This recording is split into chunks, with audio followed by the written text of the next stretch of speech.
तो very good morning friends, मेरा नाम राहुल जैन और आज आपके बीच में मैं आ चुका हूँ ऑलरेडी। और आज मैं आपसे बात करने वाला हूँ हेल्थ इंश्योरेंस प्रोडक्ट के बारे में। अगर आपको मेरी आवाज़ प्रॉपरली आ रही है, आपको मेरी आवाज़ बिल्कुल ठीक से आ रही है, तो एक बार प्लीज़ चैट पे बताइए कि आपको मेरी आवाज़ वॉइस क्लियर है आपके साथ। तो एक बार मुझे कंफर्म कीजिए कि माई वॉइस इज़ क्लियर। तो प्लीज़ चैट पे मुझे बताइए। प्रकाश ने बोला यस, ओके। गौरव यस, अंकुर यस, ओके।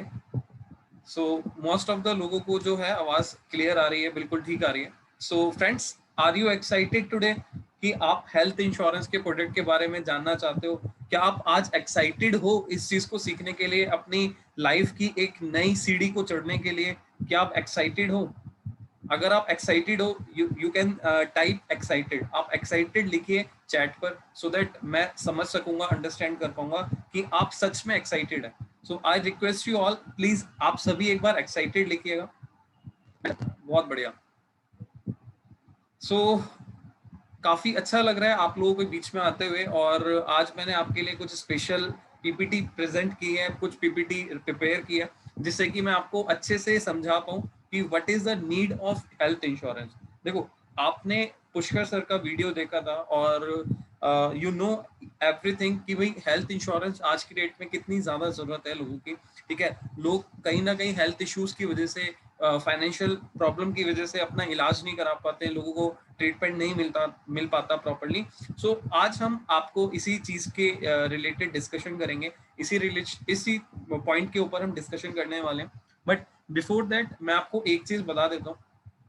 जो हमने ग्रुप क्रिएट करा है, उस ग्रुप का पर्पस ये है कि हम आपको वन टाइम में आपको सारा अपडेट्स देते रहे, हम आपको सारी जानकारी देते रहे, राइट। तो आपको उस ग्रुप में एक्टिव रहना है, आपको जो भी अपडेट्स रेगुलर बेसिस पे मिलता रहेगा, ठीक है। उस अपडेट को आपको क्या करना है, जो चीज मैं बोलूंगा आपको करने के लिए वो चीज एग्जीक्यूट करनी है। क्योंकि देखो, मेरा ऑलरेडी एक्सपीरियंस है इस फील्ड में, लास्ट 7 ईयर से ज्यादा का एक्सपीरियंस हो चुका है, और इवन हमारे पास 700 से ज्यादा लोगों की टीम है। तो इसी तरीके से हम लोगों को ट्रेन करते हैं, मैनेज करते हैं और लोगों को सपोर्ट करते हैं। फ्रेंड्स, बेसिकली आपको यहाँ पर जो ग्रुप बनाया गया वो आप लोगों की नॉलेज के लिए, आप लोगों को एजुकेट करने के लिए बनाया गया। मेक श्योर कि आप उसमें अपडेट रहें, ठीक है। दूसरी चीज मैं आपको बता देता हूँ कि मोस्ट ऑफ द लोगों का यहाँ पर हमने प्रोसेस कर दिया है रजिस्ट्रेशन के लिए, ठीक है। कुछ लोग ऐसे भी हैं अभी जिन लोगों का अभी रजिस्ट्रेशन अंडर प्रोसेस है, अभी कोड जनरेट नहीं हुआ, ठीक है। या फिर कुछ लोग ऐसे भी हैं जिनके कुछ ना कुछ डॉक्यूमेंट पेंडिंग है। आई विल रिक्वेस्ट कि आप लोग एक बार, जो हमारी टीम है, जिस पर्सन का आपके पास कॉल आया था उसी को कॉल करके आप दोबारा कंफर्म कर सकते हैं, उनसे बात कर सकते हैं। या फिर आपने जिस डॉक्यूमेंट जिस नंबर पे आपने अपने डॉक्यूमेंट सेंड किए थे, दैट इज 9560671150। आप समझ सकते हो, देखो इतना बड़े लेवल पे मैनेज करना चीजें थोड़ा सा मुश्किल हो जाता है, बट हम लोग कोशिश करते हैं कि यार आपको अच्छे से अच्छी सपोर्ट दें, अच्छे से अच्छी टाइमली आपको चीजें डिलीवर करें। बट कहीं ना कहीं छोटी मिस्टेक या छोटी गलतियां हो जाती है, कुछ चीजें छूट जाती है हमारी तरफ से भी, बिकॉज हम लोग भी ह्यूमन बींग है, हमारे आप लोगों की तरह हम लोग भी सपोर्ट कर रहे हैं, हम लोग भी काम कर रहे हैं, राइट। बट आपको मैं यहाँ पर क्या बता रहा हूँ, अगर फिर भी आपको कोई क्वेरी है, आपके अगर डॉक्यूमेंटेशन का स्टेटस अभी नहीं पता चला, so you can wait for 3-4 days, 3-4 दिन तक का वेट कीजिए। अगर अपने सारे डॉक्यूमेंट आपने सेंड कर दिए हैं, सो मेक श्योर आपका 3 से 4 दिन के अंदर आपका जो कोड है वो जनरेट हो जाएगा, राइट।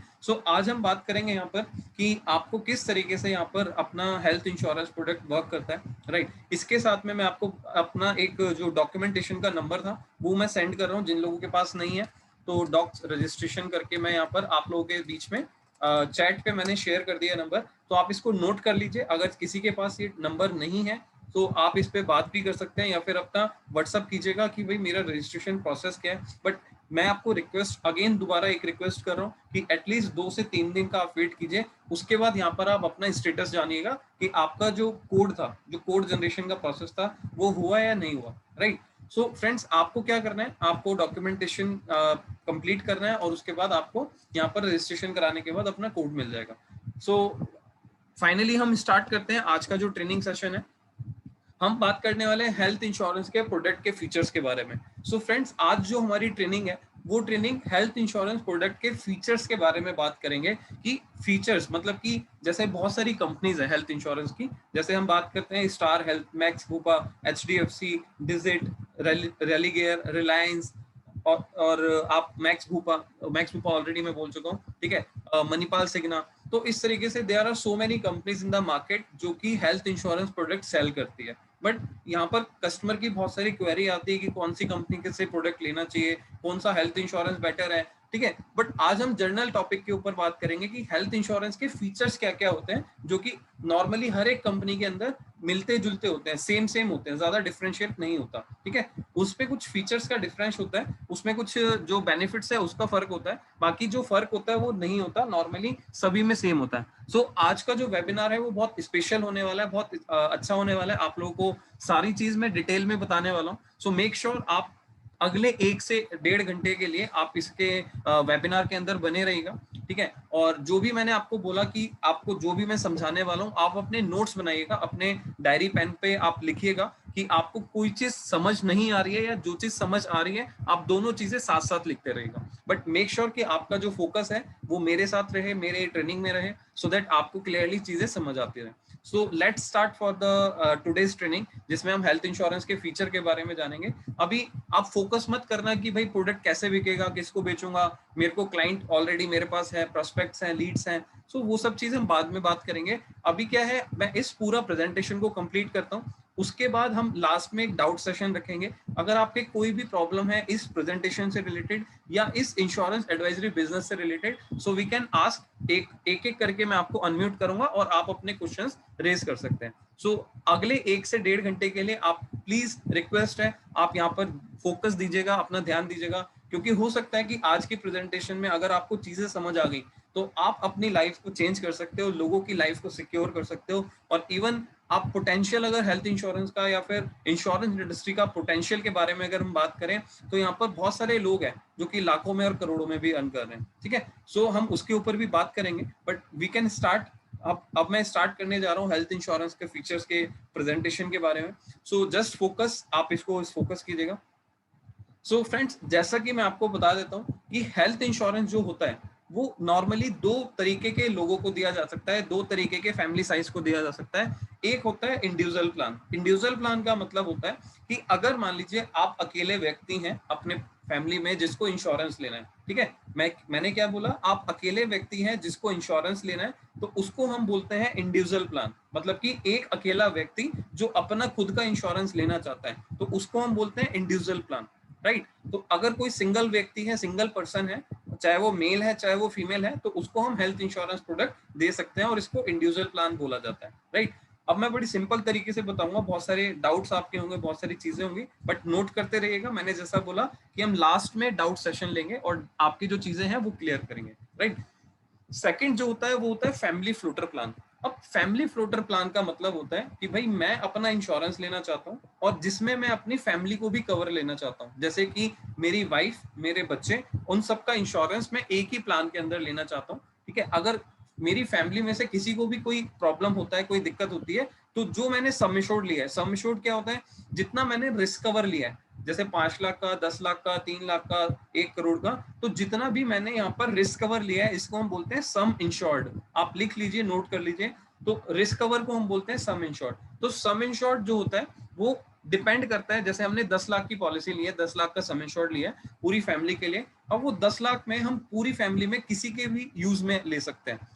लाइक मान लीजिए, मैं एग्जांपल लेता हूँ कि मैं, मेरी वाइफ और मेरे बच्चे एक पॉलिसी के अंदर इंक्लूड है, ठीक है। अब अगर मान के चलते हैं कि बच्चों को अगर कोई इंजरी होती है, कोई प्रॉब्लम होती है, तो अगर हम हेल्थ ट्रीटमेंट लेते हैं तो हम उस 10 लाख में से ही फंड्स को यूज कर सकते हैं। अब हो सकता है 3-4 दिन के बाद घर आ जाते हैं, ठीक हो जाते हैं।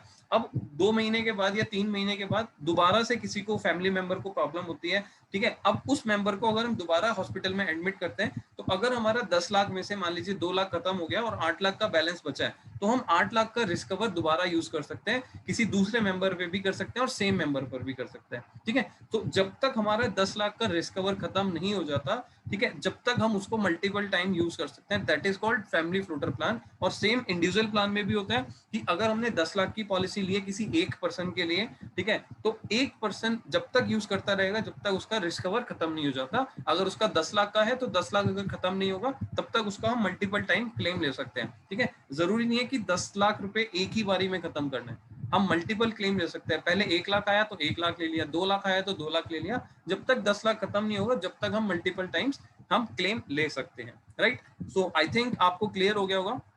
अब आगे बढ़ते हैं हम।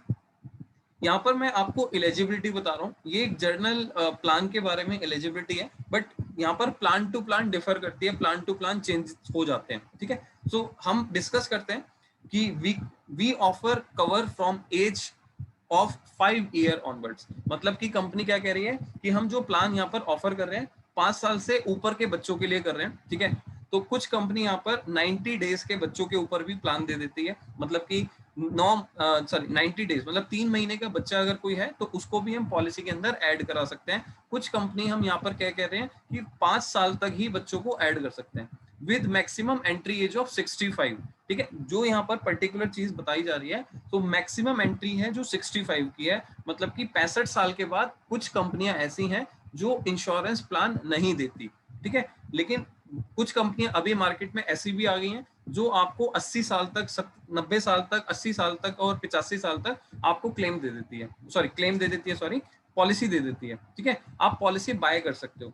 सो यहाँ पर क्या है, नॉर्मली एलिजिबिलिटी क्राइटेरिया क्या रहता है कि आप 18 साल से लेकर नॉर्मली 65 साल तक का ये जर्नल क्राइटेरिया है सभी कंपनीज का। यहाँ पर 5 साल लिखा है, मैं क्या बता रहा हूँ लेकिन कि 18 साल से लेकर अगर आप 65 साल के बीच में हैं तो जर्नल कंपनीज का एलिजिबिलिटी क्राइटेरिया है कि आप वहां पर पॉलिसी ले सकते हो, ठीक है। बट यहाँ पर लिखा है a dependent child can be covered from the 91 days, मतलब कि 3 महीने के बाद हम बच्चों को कवर करते हैं नॉर्मली पॉलिसी में।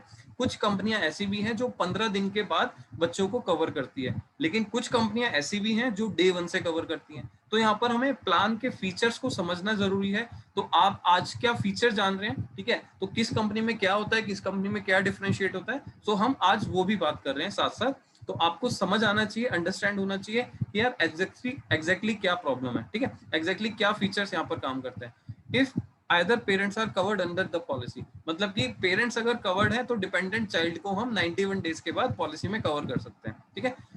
सेकेंड पॉइंट की मैं बात करूंगा, यू एंड और your family member namely spouse, मतलब कि आप और आपकी स्पाउस, मतलब कि आपकी वाइफ, ठीक है। अगर हम वाइफ पॉलिसी ले रही है तो हस्बैंड, ठीक है, और डिपेंडेंट चिल्ड्रन और डिपेंडेंट पेरेंट्स या parents in law are eligible for buying this policy, buying this cover on individual sum insured basis. मतलब कि अगर मान लीजिए आप हैं, आपकी वाइफ हैं, आपके बच्चे हैं, आपके पेरेंट्स हैं और पेरेंट्स इन लॉ है, सभी लोग एलिजिबल हैं इंडिविजुअल पॉलिसी लेने के लिए, ठीक है। अगर हम इंडिविजुअल पॉलिसी लेते हैं तो यहाँ पर देखो लिखा हुआ है we can offer a family discount of 10%। अब ऐसा नहीं है कि 10% सभी में फैमिली डिस्काउंट मिलेगा। देखो कुछ कंपनियां यहाँ पर ऑफर करती हैं कि अगर आपने मान लीजिए अपने लिए, अपने बच्चों के लिए, अपनी फैमिली के लिए, अपनी वाइफ के लिए अलग अलग इंडिविजुअल पॉलिसी ले रहे हैं, तो उसका फायदा क्या होता है कि सबका कवर अलग अलग है, ठीक है। अगर 10 लाख की मैंने ली है तो 10 लाख की वाइफ की हो गई, 10 लाख की बच्चों की हो गई, 10 लाख की पेरेंट्स की हो गई, तो वो इंडिविजुअल पॉलिसी होती है, राइट। अब वो भी हम ले सकते हैं, लेकिन यहाँ पर कंपनी क्या बोल रही है, यहाँ पर कंपनी बोल रही है कि आपको यहाँ पर 10% का आपको फैमिली डिस्काउंट मिलता है। लेकिन वो कब मिलता है, अगर आप 2 या 2 से ज्यादा मेंबर की पॉलिसी लेते हो। अब ये सभी कंपनी में नहीं है, ये कुछ कंपनियां देती हैं, बट आपको देखना पड़ेगा कि ऐसा है तो आप उसमें बेनिफिट ले सकते हो। नॉर्मली मैं आपको बताता हूँ कि अगर फैमिली में हस्बैंड वाइफ या बच्चे पॉलिसी लेते हैं तो वो इंडिविजुअल पॉलिसी रिकमेंड नहीं करते, वो इंडिविजुअल पॉलिसी में नॉर्मली नहीं जाते। यहाँ पर किस में जाते हैं, वो जाते हैं फैमिली फ्लोटर प्लान के अंदर। फ्रेंड्स आप लोगों के कुछ चैट मेरे को पॉपअप दे रहे हैं, बट मैं आपको बोल रहा हूँ अभी चैट करने का कोई फायदा नहीं है, जस्ट बिकॉज मेरा फोकस है ट्रेनिंग के ऊपर। आप अपने नोट कर लीजिए डाउट्स अपने, हम बाद में डाउट सेशन लेंगे, ठीक है, क्योंकि मैं बार बार बीच में आपको इंटरप्ट नहीं करना चाहता, बार बार बीच में आपको यहाँ पर डिस्टर्ब नहीं करना चाहता, राइट। नेक्स्ट पॉइंट पे हम बात कर रहे हैं in a family floater plan, मतलब कि in a family floater policy maximum 6 member can be added in a single policy. अगर हम फैमिली फ्लोटर पॉलिसी की बात कर रहे हैं तो हम 6 मेंबर से ज्यादा लोगों को पॉलिसी नहीं दे सकते, ठीक है। अगर हम इंडिविजुअल पॉलिसी की बात कर रहे हैं, a maximum of 4 adult and maximum of 5 children. अगर हम मान लीजिए इंडिविजुअल पॉलिसी की बात कर रहे हैं, ठीक है, तो यहाँ पर 4 अडल्ट और 5 चिल्ड्रन से ज्यादा हम पॉलिसी के अंदर ऐड नहीं कर सकते हैं इसमें इंडिविजुअल पॉलिसी में। और फैमिली फ्लोटर में 6 मेंबर से ज्यादा हम पॉलिसी के अंदर ऐड नहीं कर सकते। सो इसका बड़ा ध्यान रखना है। लेकिन यहाँ पर कुछ कंपनियों का क्राइटेरिया थोड़ा डिफरेंट है, वो कहते हैं फैमिली फ्लोटर के अंदर हम 5 मेंबर देंगे, कोई कहता है जी 7 मेंबर देंगे। तो आपको यहाँ पर एलिजिबिलिटी भी ध्यान रखना है, उसका भी आपको बड़ा ध्यान रखना है, राइट। नेक्स्ट हम बात कर रहे हैं योर प्रीमियम एट रिन्यूअल में can change in your age और applicable changes in your applicable taxes. मतलब कि सिंपल है कि अगर मान लीजिए आप यहाँ पर रिन्यूअल करा रहे हैं, तो रिन्यूअल के टाइम पे आपका क्या हो सकता है, आपका प्रीमियम चेंज हो सकता है अगर आपकी एज चेंज हो रही है, ठीक है। इसका मतलब है अगर मान लीजिए आज हमने मान लेते हैं 50 साल की एज पे किसी का इंश्योरेंस किया, तो जैसे ही अगले साल रिन्यूअल होगा तो सामने वाले पर्सन की एज जो होती है वो 51 हो जाएगी, और जैसे ही वो 51 होगी तो 51 होते ही उसका प्रीमियम भी चेंज हो जाएगा, राइट। तो यहाँ पर चीजें सिंपल है कि आपको क्या करना है, आपको कुछ नहीं करना। रिन्यूअल के टाइम पे हमेशा आपको कस्टमर को बोलना है कि जब हम पॉलिसी समझा रहे हैं कि सर आज आप 50 साल की पॉलिसी, 50 साल की एज पे पॉलिसी ले रहे हो, तो कल को अगर आपकी एज 51 होगी तो आपका प्रीमियम चेंज हो जाएगा, ठीक है। सो ये हमें कब समझाना होता है, जब कस्टमर पूछता है, हमें अपनी तरफ से चीजें नहीं एक्सप्लेन करनी है कई बार, ठीक है, क्योंकि वो भी कई बार ऐसा होता है सामने वाला सोचता है अगले साल तो प्रीमियम बढ़ जाएगा, फिर बढ़ जाएगा, तो ऐसा नहीं करना, ठीक है। तो यहाँ पर एज क्राइटेरिया होता है कि हर 5 साल के बाद आपका प्रीमियम चेंज होता है। जैसे एग्जाम्पल के लिए 41 से लेकर 45 तक, मतलब 41 साल से लेकर 45 साल तक प्रीमियम नॉर्मली सेम रहता है, और जैसे ही हम 46 हो जाएंगे तो प्रीमियम चेंज हो जाएगा। तो 46 के बाद फिर 50 तक सेम रहेगा, फिर 51 पे चेंज हो जाएगा, फिर 51 से 55 सेम रहेगा, फिर 56 पे चेंज हो जाएगा। तो ऐसे ही 5-5 साल का ब्रैकेट रहता है, हर 5-5 साल के बाद आप नॉर्मली यहाँ पर प्रीमियम चेंज हो जाता है, ठीक है। तो आपको यहाँ पर इस चीज का ध्यान रखना है कि यहाँ पर हर बार प्रीमियम चेंज होगा और हर 5-5 साल के ब्रैकेट में होता है, राइट। इसके बाद हम यहाँ पर बात करें last point, the policy period option includes period of 1 year, 2 year और 3 ईयर। मतलब कि यहाँ पर क्या है कि अगर हम 1 साल से ज्यादा पॉलिसी लेते हैं, 2 साल की पॉलिसी का प्रीमियम इकट्ठा पे कर लेते हैं, या फिर 3 साल की पॉलिसी का प्रीमियम इकट्ठा पे करते हैं, तो कुछ कंपनी यहाँ पर आपको डिस्काउंट ऑफर करती है। जैसे यहाँ पर लिखा है 7.5, बट कुछ कंपनी 10% भी देती है, कुछ कंपनी यहाँ पर 12% भी देती है। तो यहाँ पर हमें देखना है कि जो कंपनी का हम प्लान ले रहे हैं उसमें ये क्या क्राइटेरिया क्या क्या है, किस तरीके से हम इस क्राइटेरिया को फुलफिल करके आगे चल सकते हैं, राइट। सो आई होप आपको ये क्लियर हो गया होगा कि किस तरीके से हम एलिजिबिलिटी हम चेक करते हैं, ठीक है। बाकी आपको सिर्फ नॉलेज के लिए याद नहीं रखना, आपको जस्ट पोर्टल मिलेगा, उस पोर्टल के अंदर अगर आप डिटेल्स डालेंगे तो आपको सारी इंफॉर्मेशन यहाँ पर मिल जाएगी। ऐसा कुछ भी नहीं है जो आपको यहाँ पर याद रखना है, बट इसीलिए मैं एक्सप्लेन कर रहा हूँ जस्ट बिकॉज आपको समझ आए, चीजें आपके दिमाग में जाए, आप लोगों से बात करने में हिचके नहीं कि क्या एलिजिबिलिटी क्राइटेरिया रहता है, किस तरीके से हम कितने फैमिली मेंबर्स को यहाँ पर पॉलिसी दे सकते हैं, ठीक है। 2 साल का पॉलिसी देते हैं तो कुछ डिस्काउंट मिलेगा नहीं मिलेगा, ठीक है। सो यहाँ पर क्वेश्चंस लोगों के आते हैं, इसीलिए आपको ये सारी चीजों को अंडरस्टैंड करना जरूरी है, राइट।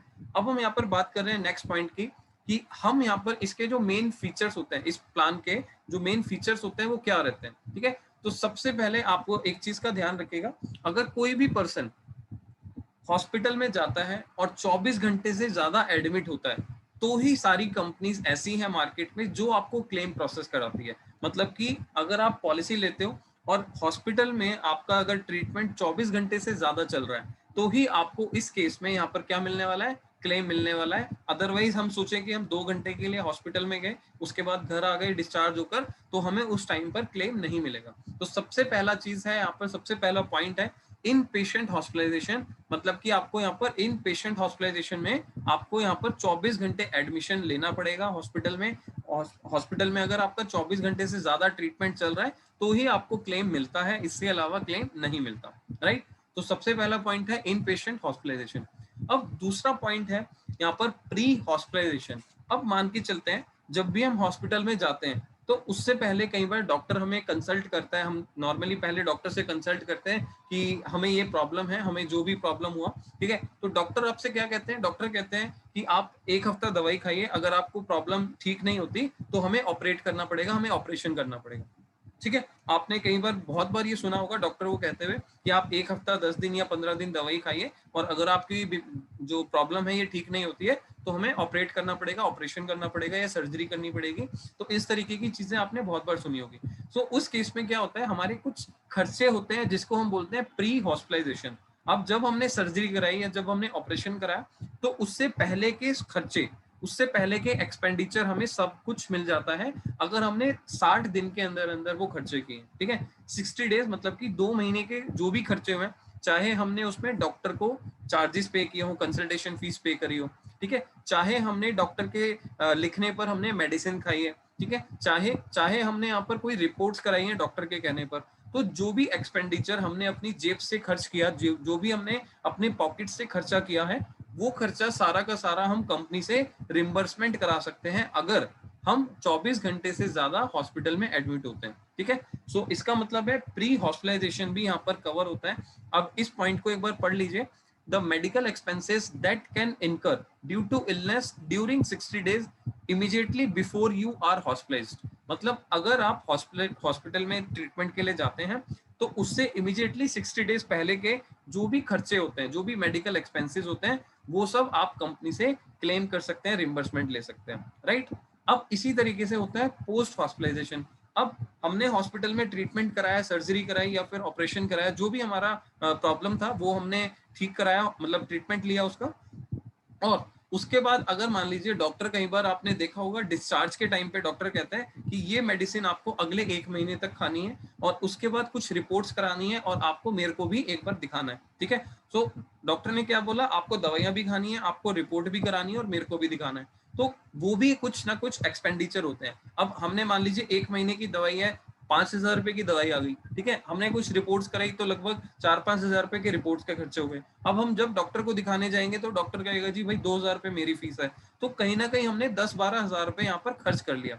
अब जब हमने 10-12 हजार रुपए यहाँ पर खर्च किया है तो उस टाइम पे आप मान के चलिए जो भी एक्सपेंडिचर है तो वो पोस्ट हॉस्पिटलाइजेशन एक्सपेंडिचर के अंदर आता है, ठीक है। पोस्ट हॉस्पिटलाइजेशन एक्सपेंडिचर मतलब कि जो भी खर्चे हमने हॉस्पिटल में डिस्चार्ज होने के बाद खर्चा किया है, वो हमें 180 दिन तक के खर्चे हमें यहाँ पर रिम्बर्समेंट के लिए ऑप्शन मिलता है। हम कंपनी में उनके बिल डाल सकते हैं और उसका पैसा वापस ले सकते हैं। और जो भी इस तरीके के खर्चे होते हैं, जो भी इस तरह की चीज होती है, उसे बोलते हैं रिम्बर्समेंट। मतलब हमने अपनी जेब से पहले खर्च किया और उसके बिल हमने कंपनी को भेजे और कंपनी हमें उसका पैसा हमारे अकाउंट में डाल देती है, ठीक है। इसका टोटल टाइम प्रोसेस होता है, इसको क्लेम रिम्बर्समेंट प्रोसेस बोलते हैं, ठीक है। सो इसका जो टोटल टाइम पीरियड होता है 15 से 21 दिन का होता है। तो नॉर्मली ये 15 से 21 दिन के अंदर डॉक्यूमेंट सबमिट करने के बाद आपके अकाउंट में पैसे आ जाते हैं, ठीक है। सो इस तरीके से pre hospitalization and post hospitalization benefit यहाँ पर मिल जाता है। नेक्स्ट हम बात करेंगे यहाँ पर room rent and ICU charges की। अब आप देखिए, जब भी हम कभी पॉलिसी लेते हैं, ठीक है, जब भी हम कभी हॉस्पिटल में ट्रीटमेंट लेते हैं तो उस टाइम पे हमें रूम लेना होता है, ठीक है, कि आपको कोई ना कोई बेड लेना होता है, तो उस बेड का या उस रूम का पर्टिकुलर खर्चा होता है, ठीक है। सो यहाँ पर बहुत सारी कंपनी मार्केट में ऑलरेडी ऐसी आ चुकी है जो आपको कहती है कि आप सिंगल रूम ले सकते हो, चाहे वो एसी वाला है चाहे वो नॉन एसी है। तो कुछ कंपनियां नॉन एसी प्रोवाइड करती हैं, कुछ कंपनियां एसी प्रोवाइड करती हैं, और कुछ कंपनियां यहाँ पर कहती है कि आपको कोई कैपिंग नहीं है रूम रेंट के ऊपर। कैपिंग का मतलब कोई लिमिट नहीं है आपके रूम रेंट के ऊपर, चाहे आप 5,000 का रूम लीजिए, चाहे आप 10,000 का लीजिए, चाहे आप 20,000 का लीजिए, ठीक है। That is only applicable as per your policy. अगर मान लीजिए 10 लाख की पॉलिसी है और आप 20,000 का रूम ले रहे हो, तो 5 दिन में अगर आपने 1 लाख रुपए का रूम रेंट खर्च हो गया, मतलब आपकी लिमिट जो है, आपकी जो पॉलिसी का सम एश्योर्ड है, आपका सारा अमाउंट वहां से कम होता चला जाएगा। तो इसीलिए हमें क्या करना होता है, हमें रूम रेंट देखना होता है कि भाई कौन सा कंफर्टेबल है जहां पर हम ट्रीटमेंट आराम से करा सकें, ठीक है। इसी तरीके से आईसीयू चार्जेस होता है, तो आईसीयू चार्जेस भी हम यहाँ पर पे करते हैं, जिसकी कोई भी लिमिट नहीं है। जो भी एक्चुअल एक्सपेंडिचर होता है, जो भी एक्चुअल खर्चा होता है हॉस्पिटल में जाके रूम रेंट का और आईसीयू का, वो सारा हमें पॉलिसी में मिल जाता है। बट अगर हम कहीं ना कहीं 3 लाख की या 4 लाख की, अगर मैं बोलूंगा बिलो 5 लाख, 5 लाख से नीचे की जितनी भी पॉलिसीज होती हैं, उसमें कहीं ना कहीं रूम रेंट की कैपिंग होती है। कैपिंग का मतलब लिमिट, मतलब जैसे अगर मान लीजिए मैंने 3 लाख की पॉलिसी ली किसी कंपनी से, तो वो कंपनी आपको क्या बोलेगी कि आप 1% ऑफ द सम एश्योर्ड आप इसका रूम रेंट ले सकते हो। मतलब 1% ऑफ द सम एश्योर्ड क्या हो गया, 3,000 रुपए पर डे का। आप 3,000 से ज्यादा का अगर रूम लेते हो तो आपको अपनी जेब से पे करना पड़ेगा रूम का जितना डिफरेंस है, ठीक है। अगर आप 3 लाख की ऊपर की पॉलिसी लेते हो, मान लीजिए 5 लाख की, तो अब 5 लाख की पॉलिसी लेने पे कंपनी क्या कहती है, आपकी रूम रेंट की कोई लिमिट नहीं है, या फिर सिंगल रूम आप ले सकते हो, विद एसी ले सकते हो, ठीक है। सो आपको क्या देखना है पॉलिसी लेते समय कि कस्टमर को रूम रेंट की कैपिंग मिल रही है या नहीं मिल रही है। आप कस्टमर को रिकमेंड क्या करेंगे कि भाई नो रूम रेंट कैपिंग लीजिए, आपके रूम रेंट में कोई लिमिट नहीं होनी चाहिए, वैसी पॉलिसी आपको चूज करनी चाहिए, ठीक है। इसी तरीके से आईसीयू में भी नॉर्मली कुछ कंपनियां आपको 2% of the sum assured policy के अंदर लिख के देती है, मतलब कि आप पर डे का, अगर 3 लाख की पॉलिसी है तो पर डे का 2% के हिसाब से 6,000, तो 6,000 से ऊपर का अगर आपका आईसीयू है तो आपको अपनी पॉकेट से पे करना पड़ेगा। अगर आपने 3 लाख की पॉलिसी ली है तो नॉर्मली आप उसको ध्यान से देख के लीजिएगा कस्टमर के लिए कि उसके अंदर लिमिट्स तो नहीं है, कोई रूम रेंट कैपिंग या आईसीयू कैपिंग तो नहीं है। अगर है तो मैं रिकमेंड करूंगा आप एटलीस्ट 5 लाख का सम एश्योर्ड कस्टमर को बताइए, ठीक है। सो इस चीज का बड़ा ध्यान रखना है, क्योंकि यहाँ पर पॉलिसी लेते हुए हमें लगता है कि हम प्रीमियम ज्यादा दे रहे हैं या प्रीमियम हमें महंगा लग रहा है, बट कस्टमर को एक्चुअल प्रॉब्लम तब समझ आती है कि जब वो हॉस्पिटल में जाके अपनी पॉलिसी के साथ अपना पैसा भी पे कर रहा होता है, ठीक है। अगर मान लीजिए रूम रेंट की कैपिंग है तो उसको डेफिनेटली कहीं ना कहीं पैसा पे करना पड़ेगा, अपनी जेब से पॉकेट से पैसा लगाना पड़ेगा, ठीक है। सेम इसी तरीके से हम बात करते हैं डे केयर प्रोसीजर की। नेक्स्ट जो पॉइंट है that is called day care procedure. अभी डे केयर प्रोसीजर क्या होता है, इसको बड़े ध्यान से समझिएगा। अब आप समझिए कि देखो कुछ ना कुछ हॉस्पिटल में ऐसी टेक्नोलॉजी एडवांसमेंट आता रहता है जिसकी वजह से आपको 24 घंटे हॉस्पिटल में एडमिट होने की जरूरत नहीं है। जैसे कि आपने देखा होगा आजकल लेजर ट्रीटमेंट चलता है, ठीक है। जैसे हम बात करें स्टोन है, ठीक है, पथरी हो जाती है लोगों के स्टोन मतलब किडनी के अंदर, तो अगर आपको मान लीजिए स्टोन की प्रॉब्लम है तो आप उसका ट्रीटमेंट लगभग 2 से 3 घंटे के अंदर करा सकते हैं, लेजर ट्रीटमेंट, और अपने घर जा सकते हैं। तो इसमें कंपनी क्या कह रही है कि अगर आप डे केयर प्रोसीजर में जाते हैं जिसमें आपको 24 घंटे हॉस्पिटल में एडमिट होने की जरूरत नहीं है टेक्नोलॉजी एडवांसमेंट की वजह से, तो आपके सारे के सारे डे केयर ट्रीटमेंट आपको हम कवर करके देंगे, ठीक है। अब एक बार स्टेटमेंट पढ़ लेते हैं। The medical expenses for all day care procedure covered, ठीक है। जो भी एक्सपेंडिचर है जो कि आपके डे केयर से रिलेटेड है, जैसे कैटरेक्ट भी होता है, ठीक है, मोतियाबिंद जिसे हम बोलते हैं, तो मोतियाबिंद के लिए भी हम नॉर्मली 2 से 3 घंटे के अंदर ऑपरेशन करा के घर आ जाते हैं, ठीक है। तो which do not require 24 hours hospitalization due to technology advancement are covered. अगर कोई ऐसी बीमारी जो 24 घंटे से आपको कम एडमिशन करना पड़े और आपको हॉस्पिटल में उसका बिल उसका मेडिकल एक्सपेंसेस मिल जाएगा, तो वो सब चीज कवर्ड होती है यहाँ पर डे केयर प्रोसीजर के अंदर, वो सब कवर्ड होता है, राइट। अब हम नेक्स्ट बात कर रहे हैं डोमिसिलरी ट्रीटमेंट। अब ये डोमिसिलरी ट्रीटमेंट क्या होता है इसको बड़े ध्यान से समझिएगा। अब मान लीजिए कोई कस्टमर है, कोई आपका क्लाइंट है जिसने पॉलिसी ले रखा है, और पॉलिसी लेने के बाद अगर मान लीजिए कोई ऐसी कंडीशन हो जाती है जिसमें हम पेशेंट को हॉस्पिटल तक नहीं ले जा सकते, उसको हम मूव नहीं कर सकते, हिला नहीं सकते, ठीक है।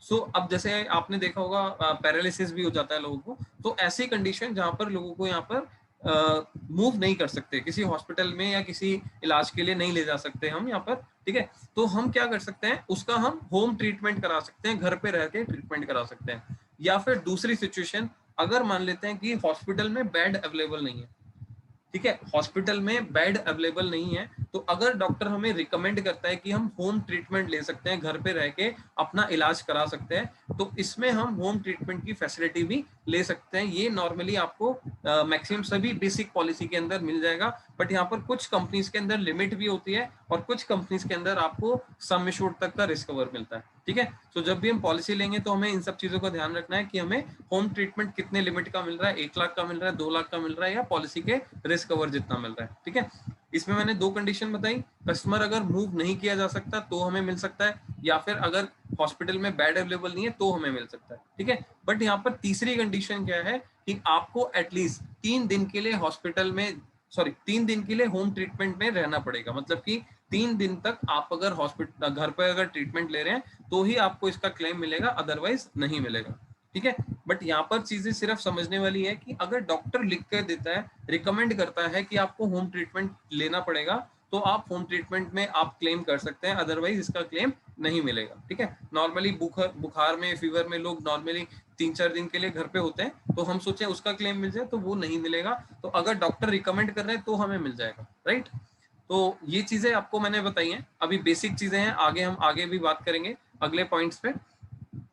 सो अब नेक्स्ट पॉइंट जो आता है that is called organ donor. अब ऑर्गन डोनर के अंदर यहाँ लिखा है covered up to sum assured, मतलब कि अगर मान लीजिए किसी पर्सन को अगर कोई प्रॉब्लम हो जाती है, ठीक है, अब किसी की किडनी फेल हो गई, किसी का लीवर फेल हो जाता है, तो अगर हमें किडनी ट्रांसप्लांट करनी है तो एक ऑर्गन को डोनेट करना है, ठीक है। अब मान लीजिए कोई पर्सन है जो पेशेंट को ऑर्गन दे रहा है, ठीक है, अपना किडनी है वो डोनेट कर रहा है, तो हम उस पेशेंट को भी कवर कर देते हैं, चाहे उसकी पॉलिसी है या नहीं है। तो कुछ कंपनी यहाँ पर आपको देखना है कि कुछ कंपनियां ऑर्गन डोनर के केस में आपको सम एश्योर्ड तक का कवर करती है, और कुछ कंपनी आपको 50,000 का, 1 लाख का या 2 लाख की लिमिट के अप्रॉक्स आपको कवर करती है, ठीक है। सो ऑर्गन डोनर का आपका बेनिफिट क्या है कि कोई पर्सन आपको अगर किडनी, पेशेंट को अगर किडनी या कोई ऑर्गन डोनेट कर रहा है तो हम सामने वाले पर्सन को भी कवर करते हैं, उसको भी हम ट्रीटमेंट में ले सकते हैं, राइट।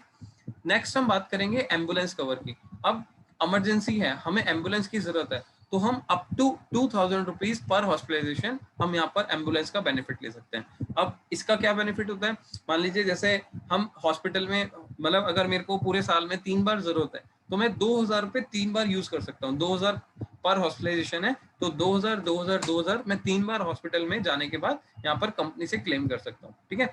अब कुछ कंपनियों में यहाँ पर आपको लिखा मिलेगा कि 750 पर हॉस्पिटलाइजेशन, कुछ कंपनीज में यहाँ पर लिखा मिलेगा आपको 1,000 पर हॉस्पिटलाइजेशन, और कुछ कंपनी में मिलेगा आपको कि हम पूरे साल में यहाँ पर 1,500 या 2,000 तक ही ले सकते हैं, ठीक है। बट यहाँ पर मैं आपको बेसिक फीचर की बात कर रहा हूँ, आपको जस्ट फीचर समझा रहा हूँ। तो डिफरेंशिएट आपको हमेशा ध्यान में रखना है कि कौन सी कंपनी दे रही है, उसके अंदर क्या क्या चीजें कवर है और कितने लिमिट तक कवर है, ठीक है। सो आज हम सिर्फ बेसिक फीचर्स के ऊपर बात कर रहे हैं, जिसमें आपको सिर्फ अंडरस्टैंड हो जाए, चीजों के बारे में समझ हो जाए कि क्या क्या चीजें कहाँ कहाँ पर कितनी कितनी कवर हो रही है, राइट।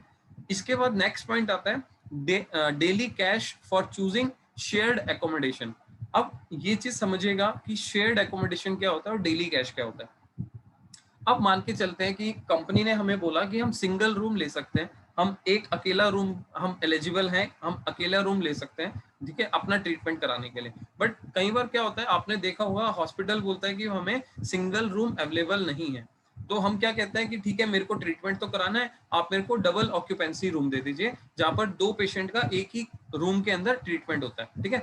तो उसको बोलते हैं डबल ऑक्यूपेंसी रूम, ठीक है। तो हमने डबल ऑक्यूपेंसी रूम ले लिया, जिसको हम बोल सकते हैं शेयर्ड अकोमोडेशन। तो हम अगर शेयर्ड अकोमोडेशन रूम के अंदर जाते हैं तो यहाँ पर कंपनी आपको एक फीचर दे रही है। देखो, अगर आप सिंगल में जाते हैं तो कहीं ना कहीं, अगर मान लीजिए हम 10,000 का रूम रेंट लेते तो हम कंपनी को पे करना पड़ता। अब हम शेयर अकोमोडेशन में जा रहे हैं तो कंपनी का कहीं ना कहीं पैसा बच रहा है, कंपनी हॉस्पिटल को उतना पैसा कम दे रही है। तो कंपनी यहाँ पर क्या बेनिफिट दे रही है पॉलिसी होल्डर को, कि अगर मान लीजिए आपने शेयर्ड अकोमोडेशन लिया तो आपको 800 रुपए पर डे के हिसाब से हम आपको वापस कर देंगे, और मैक्सिमम जो होगा आपको 4,800 रुपए मिलेगा, 4,800 रुपए वापस मिल जाएगा, ठीक है।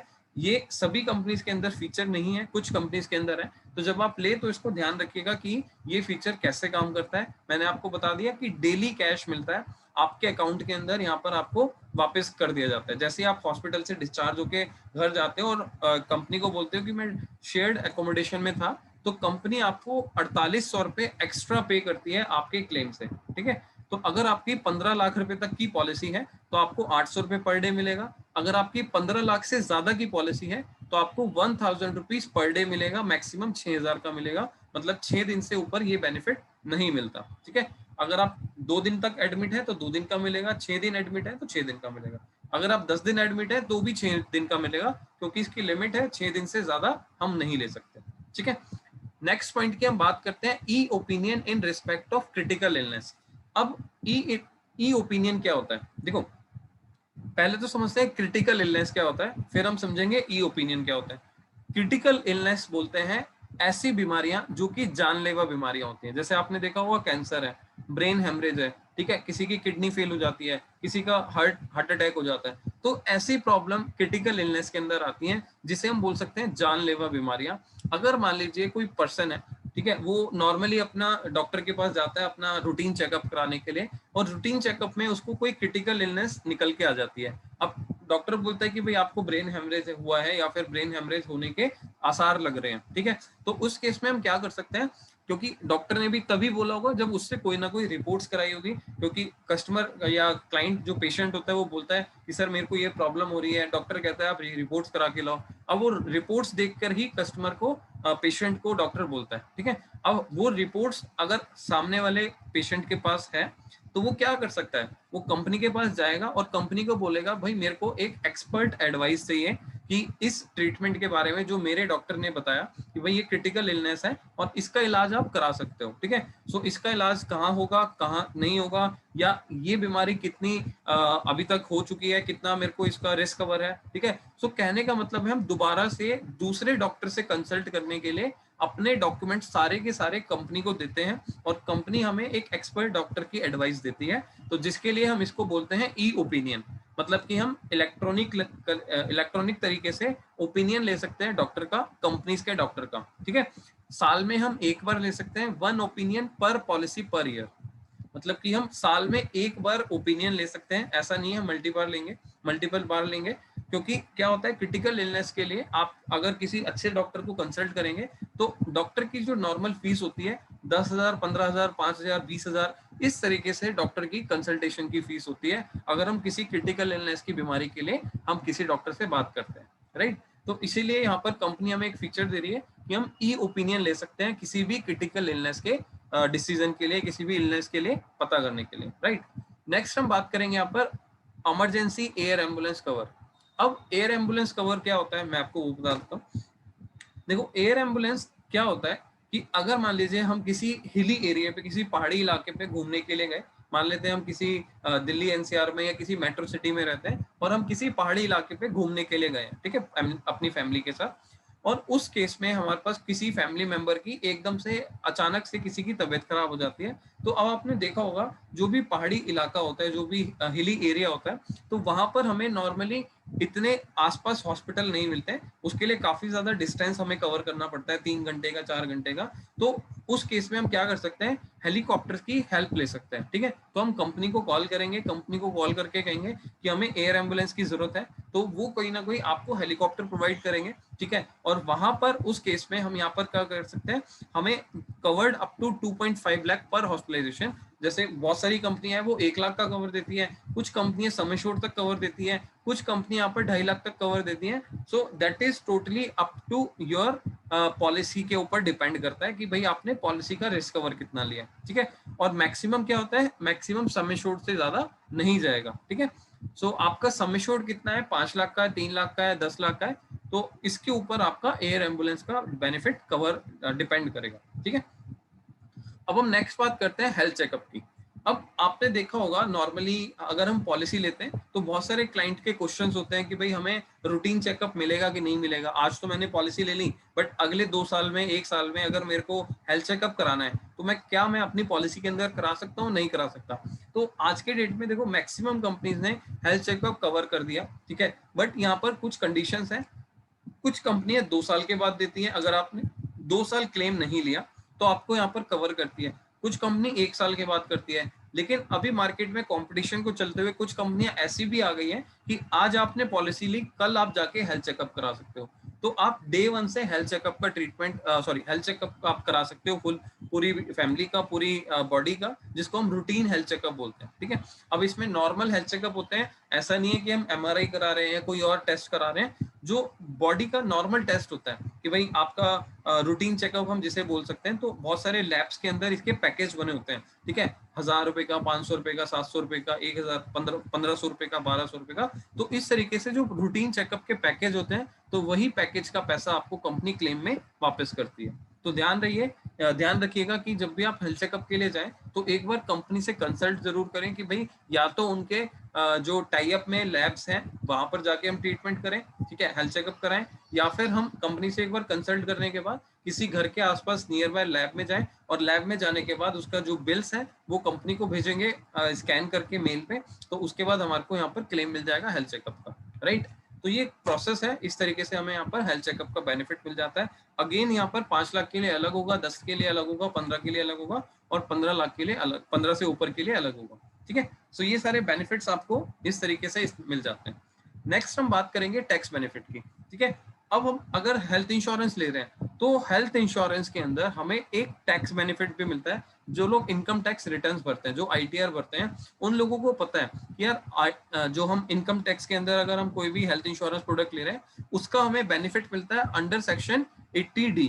80D एक सेक्शन होता है इनकम टैक्स एक्ट के अंदर, अगर हम कोई भी प्रीमियम पे कर रहे हैं हेल्थ इंश्योरेंस के लिए तो हमें उसका बेनिफिट मिल जाता है, हमें उसको इनकम में कम शो करना पड़ता है। एग्जाम्पल, अगर मान लीजिए किसी की इनकम 5 लाख है, ठीक है, और हेल्थ चेकअप के लिए उसने 20,000 का प्रीमियम दिया, तो अब इसकी इनकम जो होगी 5 लाख काउंट नहीं होगी, 5 लाख में से माइनस करके 20,000, तो 4,80,000 पे उसको टैक्स देना पड़ेगा। ठीक है, तो इस तरीके से यहाँ पर इनकम टैक्स के अंदर टैक्स का benefit, sorry health checkup policy का, हेल्थ चेकअप इंश्योरेंस का आपको बेनिफिट मिल जाता है, हेल्थ इंश्योरेंस का। सो इस तरीके से ये सारी चीज वर्क करती है। नेक्स्ट हम बात कर रहे हैं लाइफ लॉन्ग रिन्यूअल की। अब ये देखिए कि कस्टमर जब भी पॉलिसी लेता है तो कस्टमर को ये एश्योरेंस जरूरी है कि यार लाइफ लॉन्ग रिन्यूअल है या नहीं है। क्यों? क्योंकि आज की डेट में या पहले के दौर में क्या देखा गया, जब मार्केट में नई नई हेल्थ इंश्योरेंस कंपनी आई तो उस टाइम पे क्या देखा गया कि जब भी हम हेल्थ इंश्योरेंस प्रोडक्ट लेते हैं, ठीक है, उस टाइम पे प्रॉब्लम ये आती थी कि कस्टमर ने अगर रेगुलर 3 साल तक या 4 साल तक क्लेम लिया तो उस टाइम पे पॉलिसी रिन्यू नहीं होती थी, कंपनी उसकी पॉलिसी को टर्मिनेट कर देती थी। ये कह के कि आप पिछले 3 साल से रेगुलर क्लेम ले रहे हो तो हमारे लिए प्रॉब्लम है, तो हम आपको लाइफ लॉन्ग रिन्यूअल नहीं देंगे। राइट, जस्ट वेट, आप लोगों के चैट्स आ रहे हैं, मेरे को वॉइस प्रॉब्लम आ रही है। Okay, just wait for a second. आप सभी से रिक्वेस्ट है, एक बार कंफर्म कीजिए अभी प्रॉपर आ रही है मेरी आवाज। एक बार प्लीज सभी कंफर्म कर दीजिए। ओके, मैं लास्ट पॉइंट रिपीट कर देता हूँ, लाइफ लॉन्ग रिन्यूअल वाला जो पॉइंट है मैं रिपीट कर देता हूँ। या थैंक यू सो मच। मैं अभी चैट बॉक्स को बंद कर रहा हूँ और जो लास्ट पॉइंट है लाइफ लॉन्ग रिन्यूअल का वो मैं आपसे दोबारा से डिस्कस कर लेता हूँ। Right, so life long renewal क्या होता है? देखो, लाइफ लॉन्ग रिन्यूअल का मतलब होता है बहुत सारी कंपनीज में, बहुत सारे क्लाइंट्स के साथ ऐसा हुआ कि जब भी उन्होंने रेगुलर क्लेम लिया, मान लेते हैं किसी पर्सन को अगर कोई प्रॉब्लम हो जाती है तो ऑब्वियस ही बात है वो हर साल कहीं ना कहीं अगर बीमार होगा तो क्लेम लेने जाएगा। ठीक है, अब कोई पर्सन है जिसने पिछले 3 साल रेगुलर क्लेम लिया, ठीक है, आज भी लिया, अगले साल भी लिया और तीसरे साल भी लिया, तो कंपनी क्या करेगी चौथे साल में, या कंपनी क्या करती थी कि पहले क्या होता था कि कंपनी ये बोल के आपकी पॉलिसी बंद कर देती थी, टर्मिनेट कर देती थी कि आपने पिछले 3 साल से रेगुलर क्लेम लिया है तो इस वजह से हम आपको चौथे साल पॉलिसी नहीं दे सकते। ठीक है, सो अब लेकिन ऐसा रूल आया कि कंपनी अब हमें लाइफ लॉन्ग रिन्यूअल देगी, चाहे हमें अगर कोई बीमारी है और अगर हम रेगुलर क्लेम ले रहे हैं तो हमारी पॉलिसी को कंपनी टर्मिनेट नहीं कर सकती। तो ये आईआरडी ने रूल निकाला कि हम पॉलिसी को टर्मिनेट नहीं कर सकते। अगर पेशेंट को हर साल पॉलिसी की जरूरत है, हर साल क्लेम की जरूरत है, तो वो क्लेम ले सकता है। ठीक है, तो हमें कस्टमर को ये भी एश्योर करना पड़ता है कि यार लाइफ लॉन्ग रिन्यूअल होगा, अगर आज आपको कोई बीमारी हो गई है तो उसका क्लेम आप हर साल क्लेम ले सकते हो, उसका आप बेनिफिट हर साल ले सकते हो। ठीक है, सो लाइफ लॉन्ग रिन्यूअल का एश्योरेंस भी कस्टमर को कहीं ना कहीं देना पड़ता है। So sorry. इसके बाद हम नेक्स्ट बात करेंगे नो सब लिमिट ऑन रूम रेंट। वो ऑब्वियस है, मैं आपके साथ ऑलरेडी डिस्कस कर चुका हूँ, शायद ये दोबारा मेरा रिपीट हो गया पॉइंट, बट मैं दोबारा बता देता हूँ कि यहाँ पर पॉलिसी के अंदर आपको ये जरूर देखना है कि रूम रेंट के अंदर या फिर आईसीयू के अंदर आपकी लिमिट्स ना हो, उसके ऊपर कोई कैपिंग ना हो। ठीक है, सो ये बड़ा ध्यान रखना है आपको। इसके बाद बात करते हैं हम यहाँ पर कैशलेस ट्रांजैक्शंस, मतलब कि अगर मान लीजिए हम कोई भी प्लान लेते हैं तो उस प्लान के अंदर हमारे पास कितने नेटवर्क हॉस्पिटल हैं जो हमें कैशलेस बेनिफिट दे रहे हैं। ठीक है, जहां पर हमें पेमेंट ना करना पड़े, कंपनी हॉस्पिटल को अपने आप पेमेंट कर दे जिससे कि उसका क्लेम हमारा फ्री में, मतलब कैशलेस तरीके से सेटल हो जाए। ठीक है, हमें पेमेंट ना करना पड़े, कंपनी डायरेक्टली हॉस्पिटल को बिल पे कर दे और हमारा क्लेम पास हो जाए। ठीक है, तो ये होता है कैशलेस बेनिफिट। दूसरा यहाँ पर हम देखेंगे नेक्स्ट पॉइंट जो है नो क्लेम बेस्ड लोडिंग। अब नो क्लेम बेस्ड लोडिंग का मतलब है, पहले क्या होता था, कुछ कंपनियां अगर क्लेम लेते थे, आज मान लीजिए मैंने क्लेम ले लिया किसी पॉलिसी के अगेंस्ट, तो अगले साल मेरी पॉलिसी के ऊपर कंपनी प्रीमियम बढ़ा देती थी, इसको हम बोलते हैं लोडिंग। तो अगर मान लीजिए आज मैंने पॉलिसी के अंदर क्लेम लिया और कल को मैं पॉलिसी रिन्यू करने जाऊंगा, मेरी पॉलिसी 10,000 की थी, तो कंपनी क्या बोलेगी, आपने पॉलिसी का क्लेम लिया था और अगले साल अब आपका पॉलिसी का जो प्रीमियम है वो 12,300 रुपए जाएगा। ठीक है, तो जो डिफरेंशियल है या जो ज्यादा प्रीमियम हुआ है उसको हम लोडिंग बोलते थे। तो पहले नॉर्मली ये कंपनीज पॉलिसी के अंदर लोडिंग लगाती थी, बट आज के डेट में नो क्लेम बेस्ड लोडिंग आजकल सभी कंपनीज में ज्यादातर चलता है। ठीक है, चाहे आप क्लेम लो या ना लो, आपके ऊपर लोडिंग नहीं लगती। ठीक है, पहले चलता था, इसीलिए मैं आपके साथ डिस्कस कर रहा हूँ, तो आपको कस्टमर को समझाने के लिए एक पॉइंट मिल जाता है कि भाई आपको लोडिंग नहीं लगेगी, अगर आप क्लेम लेते हो तो आपको एक्स्ट्रा पेमेंट करने की जरूरत नहीं है। पहले ऐसे होता था बट अब नहीं है, ठीक है। इसके बाद हम बात कर रहे हैं क्विक टर्न अराउंड टाइम, मतलब कि अगर मान लीजिए आज अगर हमने पॉलिसी ली तो कस्टमर क्या पूछेगा कि भाई अगर मेरा क्लेम आएगा तो क्लेम पास होने में कितना टाइम लगता है, ठीक है। तो नॉर्मली मैं आपको बोल देता हूँ कि 2 से 4 घंटे के बीच में यहाँ पर आपका टाइम लगता है, लेकिन कुछ कंपनी मार्केट में कंपटीशन के चलते ऐसी भी हैं जो 30 मिनट के अंदर आपका क्लेम पास कर देती हैं, 30 मिनट्स के अंदर आपका क्लेम पास कर देती है। लेकिन नॉर्मल जो टाइम है वो 2 से लेके 4 घंटे का रहता है सभी कंपनीज के अंदर। और अगर हम गवर्नमेंट पॉलिसीज की बात करें तो उसके अंदर आपका मैक्सिमम जो टाइम होगा आई थिंक वो एक दिन का रहता है, 24 घंटे का रहता है, क्योंकि आपने देखा होगा अगर रात को 8 बजे क्लेम आया तो गवर्नमेंट डिपार्टमेंट या गवर्नमेंट कंपनीज काम नहीं करती, तो उसका क्लेम प्रोसेस होने में आपको कहीं ना कहीं सुबह के 10-11 बजे तक या फिर 2-3 बजे तक आपको वेट करना पड़ सकता है, ठीक है। तो मेरा कहने का मतलब है अगर आप यहाँ पर क्लेम के लिए जा रहे हैं तो कस्टमर को आप 2 से 4 घंटे का टाइम बता के आप यहाँ पर उनको बता सकते हो, डिटेल दे सकते हो। नेक्स्ट बात करेंगे यहाँ पर क्विक क्लेम पेमेंट्स की।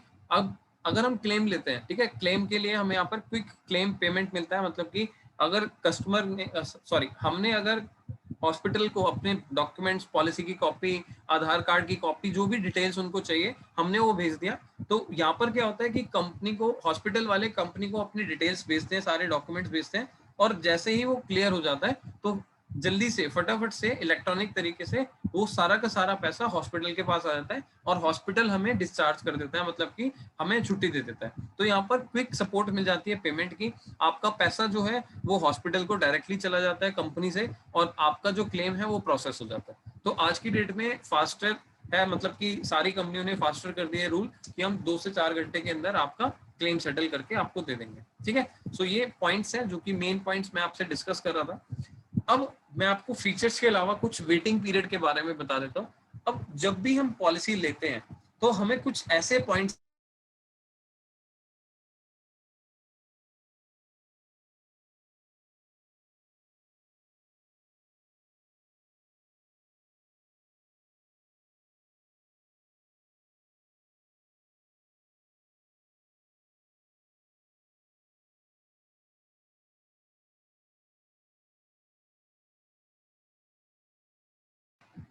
फ्रेंड्स, आप लोगों को मेरी आवाज आ रही है अभी?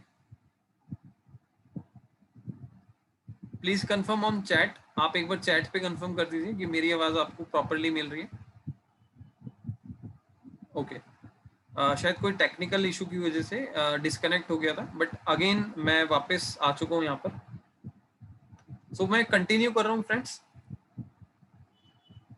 ज्यादा नहीं, अब 10 से 15 मिनट का सेशन रह गया और उसके बाद हम डाउट सेशन लेंगे, और डाउट्स के बाद आप अपने कोई भी क्वेश्चन क्वेरीज है रेज कर सकते हैं। सो जैसा कि मैं बात कर रहा था यहाँ पर वेटिंग पीरियड की। सो फ्रेंड्स, जैसे ही हम पॉलिसी लेते हैं तो पॉलिसी लेने के साथ साथ हमें कुछ पॉइंट्स का ध्यान रखना पड़ता है, कस्टमर को ये बताना पड़ता है कि आपकी पॉलिसी इमीडिएट बेसिस पे काम नहीं करेगी, उसके लिए कुछ वेटिंग पीरियड होते हैं। अब वो वेटिंग पीरियड क्या होता है, अब मान के चलते हैं आज आपने कोई हेल्थ इंश्योरेंस प्रोडक्ट लिया, ठीक है।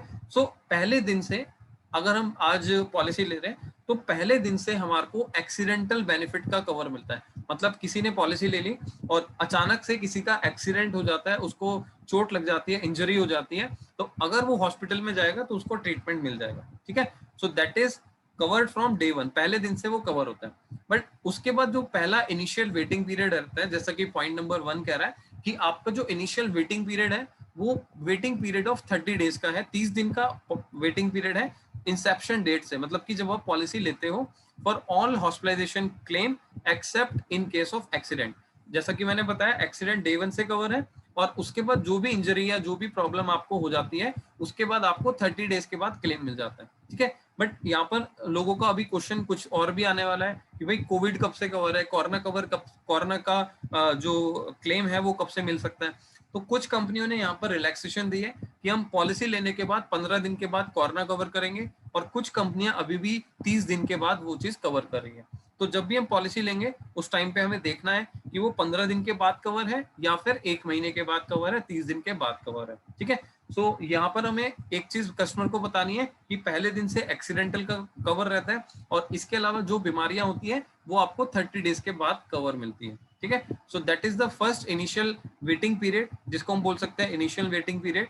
दूसरा यहाँ पर होता है सेकंड वेटिंग पीरियड, होता है स्पेसिफिक वेटिंग पीरियड। अब ये स्पेसिफिक वेटिंग पीरियड क्या होता है, इसको बड़े ध्यान से समझना, क्योंकि बहुत सारे लोगों के डाउट्स यहाँ पर आने वाले हैं कि स्पेसिफिक वेटिंग पीरियड क्या होता है। जब भी हम पहली बार पॉलिसी परचेज करते हैं, जब भी कोई भी क्लाइंट पहली बार पॉलिसी बाय करता है, परचेज करता है, तो उस टाइम पे उसको कुछ बीमारियों के लिए 2 महीने 2 साल के लिए वेट करना पड़ता है। ठीक है, जैसे कि आज मान के चलते हैं, आज किसी ने पॉलिसी ली तो उसको 2 साल तक वेट करना पड़ेगा इन चीजों के लिए, इन बीमारियों के लिए। इस बीमारियों का क्लेम नहीं मिलेगा। क्या क्या बीमारियां यहाँ पर कवर होती हैं, जैसे कि कैटरेक्ट, जैसे हम मोतियाबिंद बोलते हैं, हर्निया, ठीक है, पेट में गांठ बन जाती है। ठीक है, इसके अलावा जॉइंट रिप्लेसमेंट, घुटने चेंज होते हैं लोगों के, तो वो चीजें हमें 2 साल के बाद कवर होगी। हाइड्रोसेल, ठीक है, यहाँ पर हाइड्रोसेल का आपको 2 साल के बाद कवर मिलेगा। स्टोन, स्टोन का आपको 2 साल के बाद कवर मिलेगा।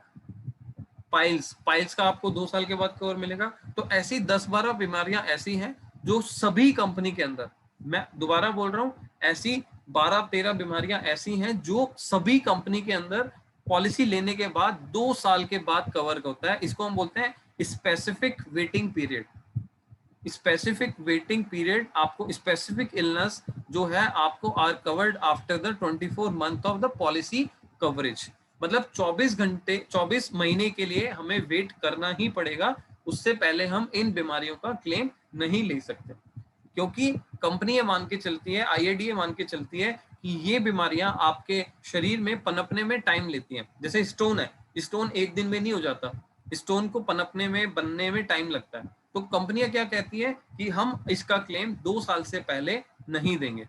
ठीक है, सो स्पेसिफिक वेटिंग पीरियड अगर आपको क्लियर है तो आपके मैक्सिमम डाउट यहाँ पर क्लियर हो जाएंगे कस्टमर के आपको समझाने में। ठीक है, कुछ लोगों का क्वेश्चन होगा कि स्पेसिफिक वेटिंग पीरियड में कौन कौन सी बीमारियां आती हैं। सो नो प्रॉब्लम, हमारे पास उसकी लिस्ट है, मैं आपके साथ ग्रुप के अंदर लिस्ट शेयर कर दूंगा, तो अपने पास आप सेव करके रखिएगा, सो दैट कस्टमर को हम सेंड कर सके, कस्टमर को हम बता सकें। ठीक है, इसके अलावा हम बात करेंगे यहाँ पर थर्ड वेटिंग पीरियड की, that is pre existing disease waiting period.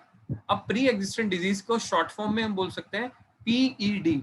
आप देख रहे हैं जैसे pre existing E and disease D, तो यहाँ पर आपको ज्यादातर वर्ड सुनने को मिलेगा, that is called PED. PED का मतलब होता है प्री एग्जिस्टिंग डिजीज। तो आपकी जो पीईडी होती है, प्री एग्जिस्टिंग डिजीज होती है, वो नॉर्मली क्या होती है, अगर मान लीजिए आज मैं कोई पॉलिसी ले रहा हूँ, पॉलिसी लेने से पहले जो भी बीमारियां मेरे को पहले हुई हैं, या जो भी बीमारियां या कोई भी ऑपरेशन या कोई भी ट्रीटमेंट हमने पहले लिया, तो उसको हम बोलते हैं प्री एग्जिस्टिंग डिजीज। तो इसका भी कुछ वेटिंग पीरियड होता है। अब मान लेते हैं कि पॉलिसी लेने से पहले किसी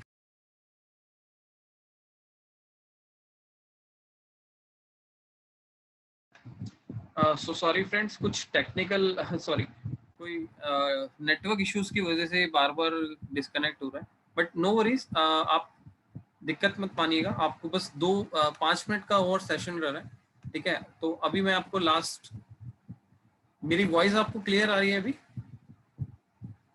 कोई भी 1-2% मेरे को कंफर्म कर सकता है, मेरी वॉइस क्लियर आ रही है आपको?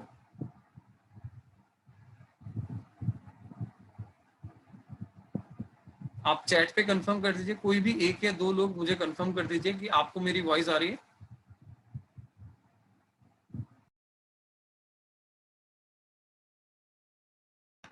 फ्रेंड्स, आपको मेरी वॉइस आ रही है?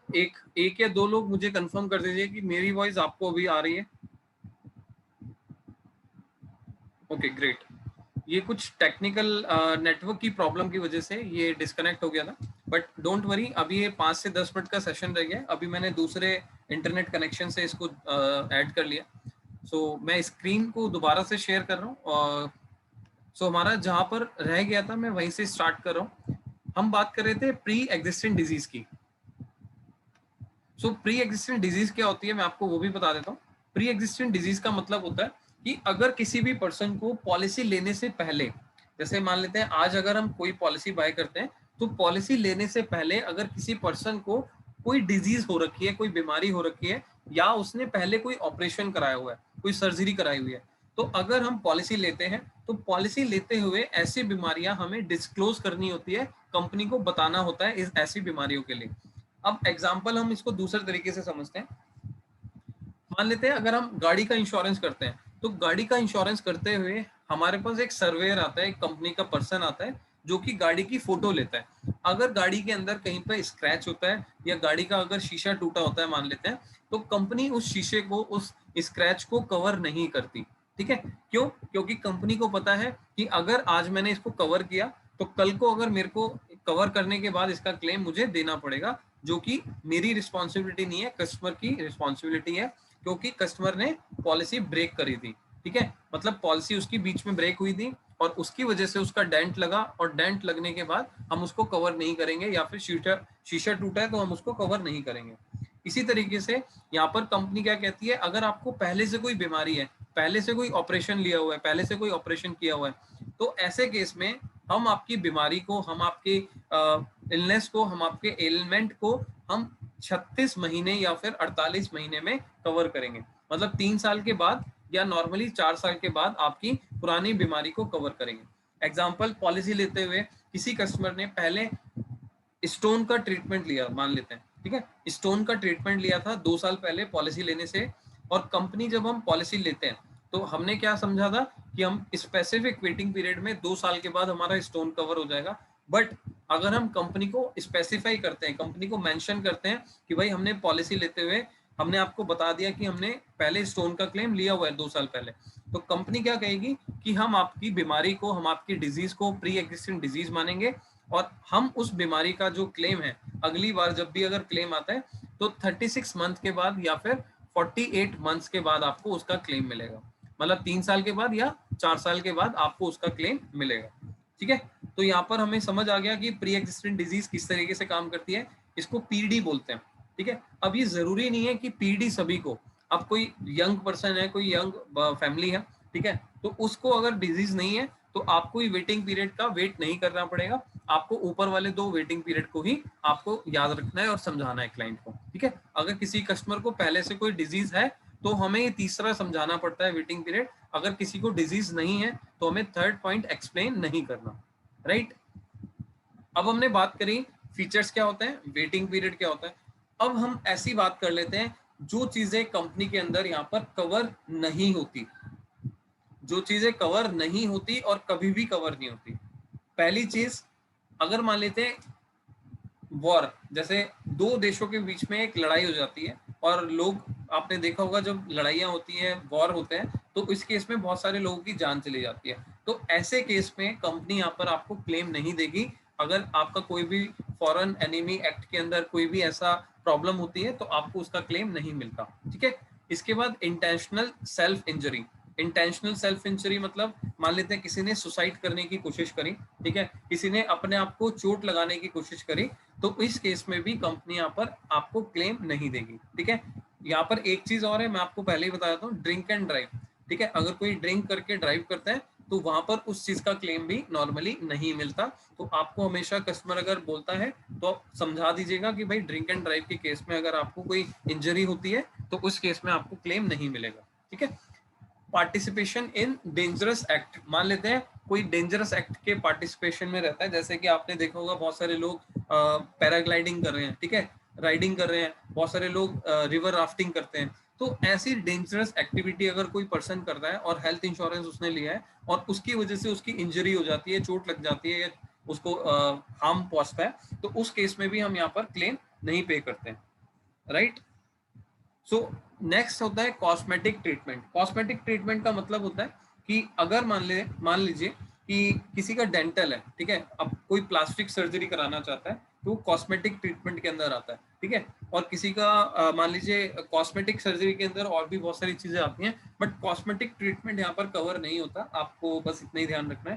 ठीक है, प्लास्टिक सर्जरी हो गया या फिर जैसे डेंटल ट्रीटमेंट भी हो गया, नेक्स्ट पॉइंट हम बात कर रहे हैं, तो डेंटल ट्रीटमेंट भी कंपनीज यहाँ पर कवर नहीं करती है। ठीक है, अब आपके दांतों में मान लीजिए कीड़ा लग गया या कोई प्रॉब्लम हो गई, तो ऐसे केस में भी यहाँ पर आपको क्लेम नहीं मिलेगा। डेंटल से रिलेटेड, दांतों से रिलेटेड जो भी क्लेम्स हैं वो नहीं मिलेंगे। ठीक है, अब ये एसटीडी है जो मैं बता देता हूँ, जैसे कि एड्स या फिर HIV वगैरह किसी को हो जाता है तो उसका क्लेम भी कंपनी यहाँ पर पे नहीं करती है। नेक्स्ट हम बात कर रहे हैं pregnancy related expenses. Normally case में हम देखते हैं कि जो ज्यादातर पॉलिसी है वो प्रेगनेंसी से रिलेटेड एक्सपेंडिचर या प्रेगनेंसी से रिलेटेड खर्चा नहीं देती है, तो आपको इस चीजों का भी ध्यान रखना है। प्रेगनेंसी से रिलेटेड जिसको हम मैटरनिटी बोलते हैं, मैटरनिटी बेनिफिट, तो मैटरनिटी बेनिफिट की पॉलिसीज अलग आती हैं, बट नॉर्मली अगर हम बात करें, अगर मैं 10 प्रोडक्ट की बात करूंगा तो 10 में से आपको 9 प्रोडक्ट ऐसे होंगे जो कि प्रेगनेंसी कवर नहीं करेगी। एक स्पेसिफिक प्रोडक्ट ऐसा होता है जो आपको प्रेगनेंसी का बेनिफिट देता है, मैटरनिटी का बेनिफिट देता है। So friends, that is all from my side. आपको मेरी तरफ से ये प्रेजेंटेशन जो इसके फीचर्स हैं हेल्थ इंश्योरेंस के, ये कंप्लीट हो चुके हैं। ठीक है, अगर आपको कोई डाउट है, अगर आपको कोई क्वेश्चन क्वेरी है, तो आप मेरे को डायरेक्टली इस नंबर पर कॉल या मैसेज कर सकते हैं, व्हाट्सअप कर सकते हैं। ठीक है, और अब हम जैसा कि पहले हमने बात करी थी कि अगर आपके कोई भी डाउट है, कोई भी क्वेश्चन है इस प्रॉपर प्रेजेंटेशन से रिलेटेड, कोई है, कोई क्वेरी है, तो आप मेरे से डिस्कस कर सकते हैं। तो that is all from my side, मेरी तरफ से कंप्लीट हो चुका है। ठीक है, और अगर आपके कोई क्वेश्चन है, आप अपना हैंड रेज करके आप अपने क्वेश्चन एक एक करके पूछ सकते हैं। अगर आपके कोई भी डाउट है, आप एक एक करके अपने डाउट्स पूछ सकते हैं। क्योंकि अब मैं आपको एक चीज और बता देता हूँ, क्योंकि आज काफी सारे लोग मेरे साथ यहाँ पर एंड तक चीजें समझ रहे हैं। ठीक है, चीजों को अंडरस्टैंड कर रहे हैं, जस्ट बिकॉज मुझे पता है कि आप लोग करना चाहते हो। ठीक है, तो आपको मैं एक चीज और बता रहा हूँ, इसी तरीके से रेगुलर बेसिस पे अगले 7 दिन तक हम इसी तरीके से रेगुलर बेसिस पे ट्रेनिंग करने वाले हैं। आज हमने सीखा हेल्थ इंश्योरेंस के बारे में, कल हम सीखेंगे मोटर इंश्योरेंस के बारे में। इसी तरीके से हम सीखेंगे कि पोर्टल कैसे काम करता है, क्योंकि आप लोगों को मैंने क्या सिखाना है कि आप लोग हेल्थ इंश्योरेंस करना चाहते हो, लोगों की हेल्प करना चाहते हो, तो अब लोगों को कोविड की हेल्थ इंश्योरेंस करने के लिए किस तरीके से आप हेल्प करोगे, तो मेरे को आपको पोर्टल भी सिखाना पड़ेगा, मेरे को आपको मोबाइल एप्लीकेशन कैसे वर्क करता है वो भी सिखाना पड़ेगा। ठीक है, मेरे को आपको सिखाना पड़ेगा मोटर इंश्योरेंस, किसी की बाइक की इंश्योरेंस है, किसी की गाड़ी की इंश्योरेंस है, किसी को टर्म इंश्योरेंस लेना है तो उसका क्या बेनिफिट होता है। ठीक है, इसके साथ मेरे को आपको सिखाना पड़ेगा सेल्स स्ट्रेटेजी, मतलब कि आपको लीड्स कहाँ से लेकर आनी है, फॉलोअप कैसे करना होता है, ऑब्जेक्शन हैंडलिंग कैसे करनी है। ठीक है, तो ये सारी चीजें हम अगले 7 दिन तक रेगुलर बेसिस पे सीखेंगे। ठीक है, अगर आप मेरे साथ सीखने के लिए रेडी हैं तो हम इस टाइम पे कंफर्टेबल है, क्योंकि मेरे को भी कंफर्टेबल है, क्योंकि मॉर्निंग का टाइम जो होता है वो काफी एक्टिव रहता है हम लोगों के लिए भी, और होपफुली आप लोगों के लिए भी एक अच्छा टाइम होगा, क्योंकि हम लोग ज्यादातर घर पे हैं। तो आई होप कि अगर हम रेगुलर 7-8 दिन तक चीजें सीखेंगे तो काफी हद तक हमारे को चीजें क्लियर हो जाएंगी। सो आप लोग सीखने के लिए रेडी हैं तो एक बार लिखिएगा, yes sir I am ready. आप एक बार चैट पे लिखिए कि मैं सर रेडी हूँ चीजों को सीखने के लिए, करने के लिए, और मेरे को समझ आ जाएगा कि हाँ, मेरे को आप लोगों से मोटिवेशन मिलता है चीजें करने के लिए। So thank you so much friends, आप लोग काफी अच्छी नॉलेज गेन कर रहे हैं और साथ के साथ काफी अच्छा रिस्पांस मेरे को आपकी साइड से मिल रहा है। यस, सबसे पहले मैं राजीव रंजन जी को अनम्यूट कर रहा हूँ। राजीव जी, आप अपना क्वेश्चन रेज कर सकते हैं, पूछ सकते हैं, क्योंकि सबसे पहले आई थिंक आप ही ने हैंड रेज किया था। या हाँ, hello, good morning sir. Good morning Rajeev ji, कैसे हैं आप? सर मैं मस्त हूँ, आप कैसे हैं सर? बहुत बढ़िया जी, बताइए सर। हाँ श्योर सर, मैंने फर्स्ट हैंड रेज किया क्योंकि मेरा एक क्वेश्चन है। मैंने ऑलरेडी बाइक का इंश्योरेंस लिया है, तो जो देखिए मुझे जो प्रॉब्लम है वो शायद औरों को भी प्रॉब्लम हो सकता है, राइट? यस तो यस। हेलो, तो मैंने बाइक का इंश्योरेंस लिया था, मतलब उन्होंने क्या किया था, मतलब बाइक के इंश्योरेंस में मुझे फर्स्ट ईयर जो जो था वो क्लेम फर्स्ट पार्टी इंश्योरेंस करके दिया था, और 4 साल का थर्ड पार्टी करके दिया था बाइक खरीदते वक्त। हेलो, ओके ओके तो ओके। मुझे वो चीज पता नहीं था एक्चुअली। हमें तो क्वेश्चन हेल्थ इंश्योरेंस के रिगार्डिंग पूछना चाहिए था, बट एक्चुअली सॉरी मैं डिस्टर्ब कर रहा हूँ आपको। तो मेरा सर, मेरा भी कंसर्न यही था। आप आपके जो डाउट्स है ना, मेरे को ऐसा लग रहा है हेल्थ इंश्योरेंस का होगा, तो मैंने आपका हैंड रेज नहीं, सॉरी, आपको अनम्यूट किया।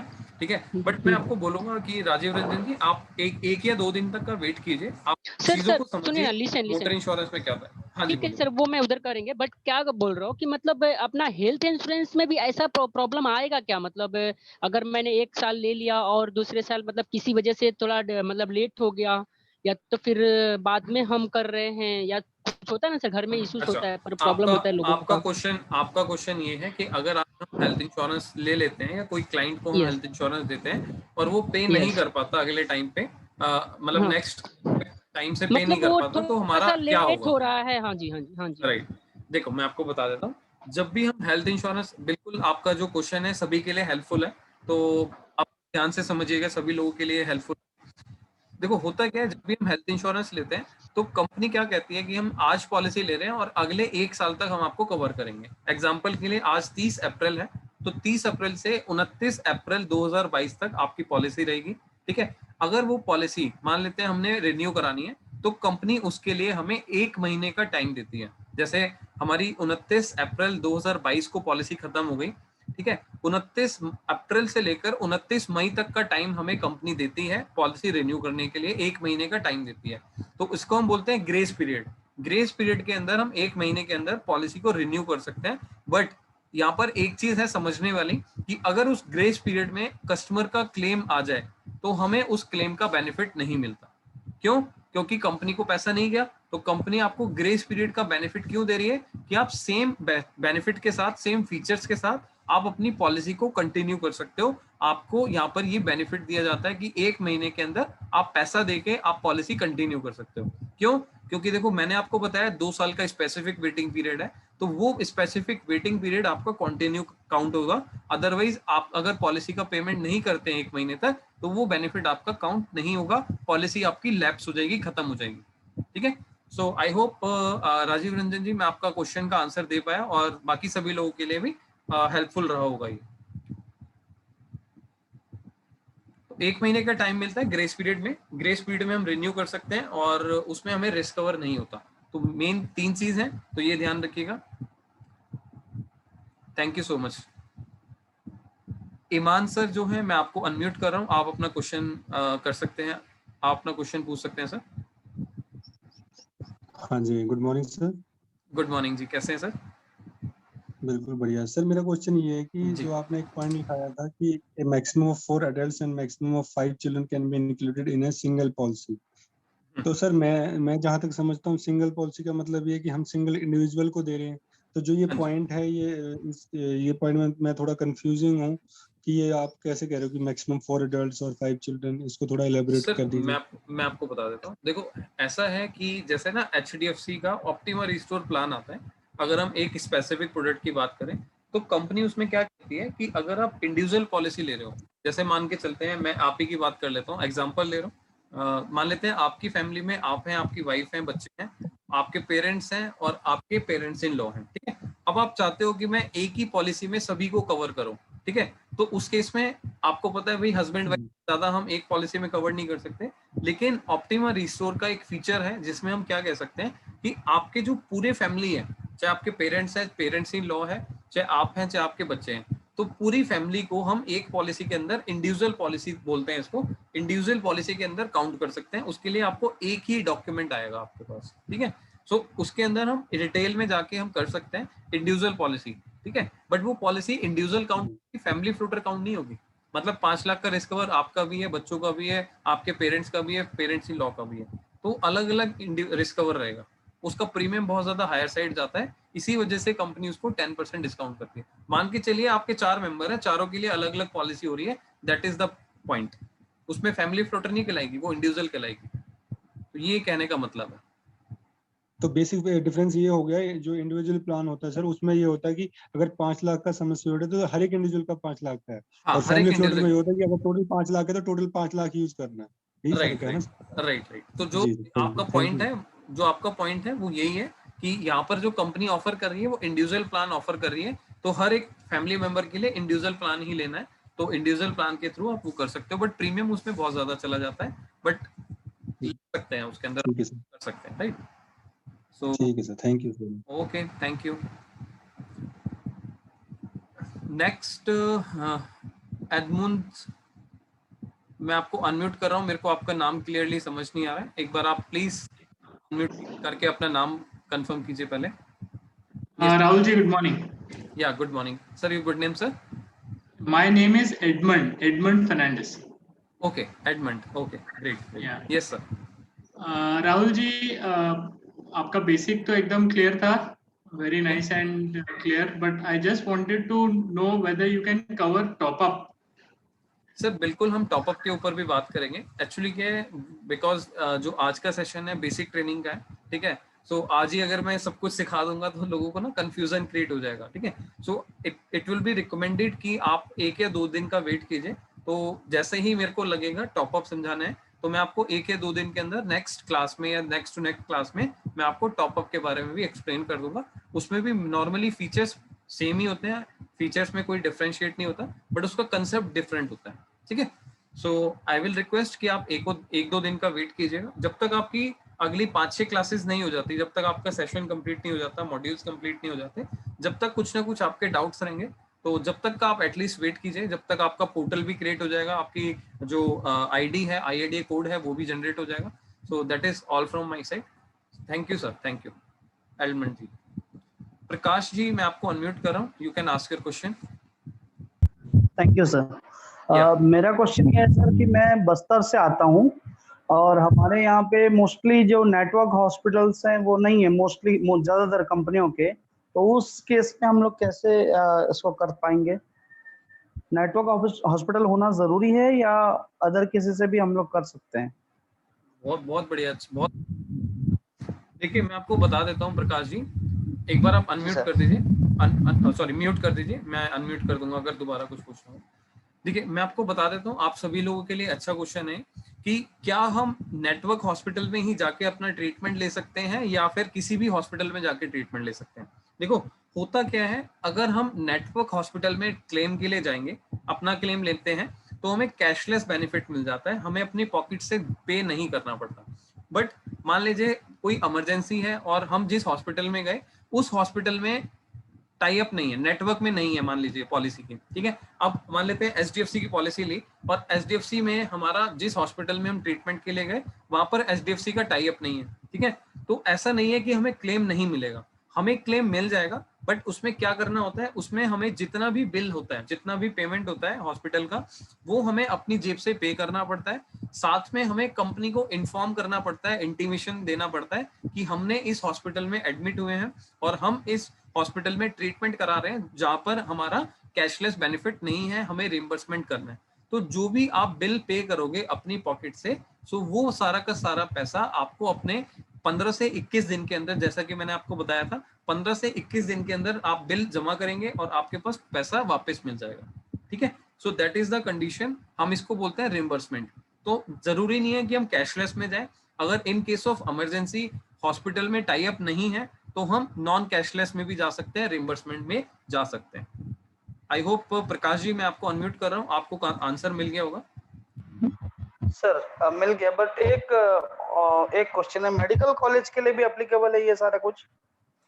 मेडिकल कॉलेज के जी, जैसे यहाँ पर अभी कोविड का है तो कोविड में सारे लोग को मेडिकल कॉलेज में ही ये भेज रहे हैं, तो मेडिकल कॉलेज में, मेडिकल कॉलेज के अंदर वो एडमिशन करा रहे हैं हॉस्पिटल, मतलब उन्होंने एक तरीके से कॉलेज को हॉस्पिटल बना दिया है ना। हाँ जी, हाँ जी। हाँ, तो उस केस में देखो रिइंबर्समेंट में जाना पड़ेगा, कैशलेस में नहीं जाएंगे। Okay okay, thank you, thank you. ठीक है, राइट, थैंक यू। नरेंद्र जी मैं आपको अनम्यूट कर रहा हूँ, you can ask your question.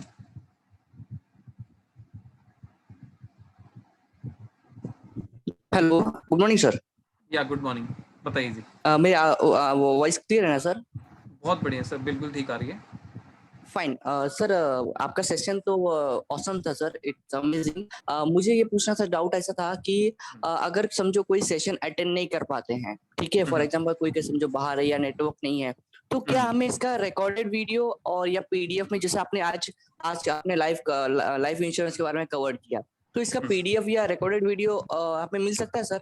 और कैसे मिल सकता है सर? बिल्कुल मिल जाएगा, मैं आपको बता देता हूँ। देखो सबसे पहले तो मेरी रिक्वेस्ट है, आप सभी से हाथ जोड़कर रिक्वेस्ट कर रहा हूँ कि मैं आपको ये बोलूंगा कि लाइव सेशन को अटेंड कीजिए, क्योंकि क्या होता है लाइव सेशन का ना अलग वो कहते हैं ना एनवायरनमेंट, तो उसका एनवायरनमेंट अलग होता है। मान के चलिए, देखो आज हमारे साथ लगभग 50 लोग जुड़े हैं, बट 50 लोग अगर लाइव सेशन में हैं तो मेरा मोटिवेशन बना हुआ है। अगर मान लीजिए आज 50 लोग बोलें कि सर मैं अवेलेबल नहीं हूँ या मैं नहीं अटेंड कर पा रहा हूँ, तो मेरा मोटिवेशन डाउन हो जाएगा। कल को मैं 5 लोगों को ट्रेनिंग दे रहा हूँ या 50 को ट्रेनिंग दे रहा हूँ, तो डिफरेंशिएट क्रिएट हो जाएगा। ठीक है, राइट सर। मेरी रिक्वेस्ट है कि आप लाइव सेशन अटेंड कीजिए अगर आपके पास टाइम है, बट किसी वजह से आप प्रॉब्लम है, नेटवर्क नहीं है या फिर अवेलेबल नहीं है, तो आप रिकॉर्डिंग सेशन देख सकते हैं। मैं आपको सारी रिकॉर्डिंग्स के सेशंस आपको प्रोवाइड करूंगा जैसे ही सेशन कंप्लीट हो जाएगा। ठीक है, आपको मैं अपनी वेबसाइट के बारे में भी बताऊंगा, जो कि हमारी इंटरनल वीडियो ट्रेनिंग वेबसाइट्स है, उसके बारे में भी आपको डिटेल में आपको भी एक्सप्लेन कर देता हूँ। और कुछ प्लान प्रेजेंटेशंस हैं, जैसे कुछ प्लान है मार्केट में सबसे ज्यादा सेल होते हैं, तो उन प्लान की वीडियोस भी मैं आपको ग्रुप में शेयर करूंगा। So I will request you all, आप सभी से रिक्वेस्ट है, एटलीस्ट 2 या 3 प्लान को आप जरूर आज की आज देखिएगा, क्योंकि आज आपने देखा, चीजों को समझा, तो अगर आप उसको देखोगे तो आपके जो डिफरेंशिएट है, जो मैंने आपको बताया कि किसी कंपनी में कुछ होता है, किसी में कुछ होता है, वो आपके डिफरेंशिएट क्लियर हो जाएंगे। तो मैं आपको भी ट्रेनिंग के 10 से 15 मिनट के अंदर आपको सारे सेशन की, सारे जो मैंने प्लान की डाली हुई है यूट्यूब के ऊपर, वो मैं लिंक आपको शेयर करूंगा। आप उसको शाम तक या कल तक जब हम नेक्स्ट ट्रेनिंग करेंगे, आप उसको 2 ट्रेनिंग्स को जरूर देखिएगा। ठीक है, ये आप सभी लोगों से रिक्वेस्ट है, और जैसे ही आप वो कंप्लीट करते हो आपको डिफरेंस दिखने लग जाएगा। Right, okay sir. अच्छा सर, मुझे और एक क्वेश्चन था कि जैसे कि आपने बताया कि हम 20 कंपनी से समय टाई अप है, तो वो 20 कंपनीज कौन सी हैं सर? देखिए, उसमें आप अगर पोर्टल आपके पास होगा तो मैं एक बार कोशिश करता हूँ आप लोगों को दिखाने के लिए। जस्ट वेट फॉर, आप सभी 1 सेकंड वेट कीजिए, मैं पोर्टल ओपन करके आपको दिखाने की कोशिश करता हूँ।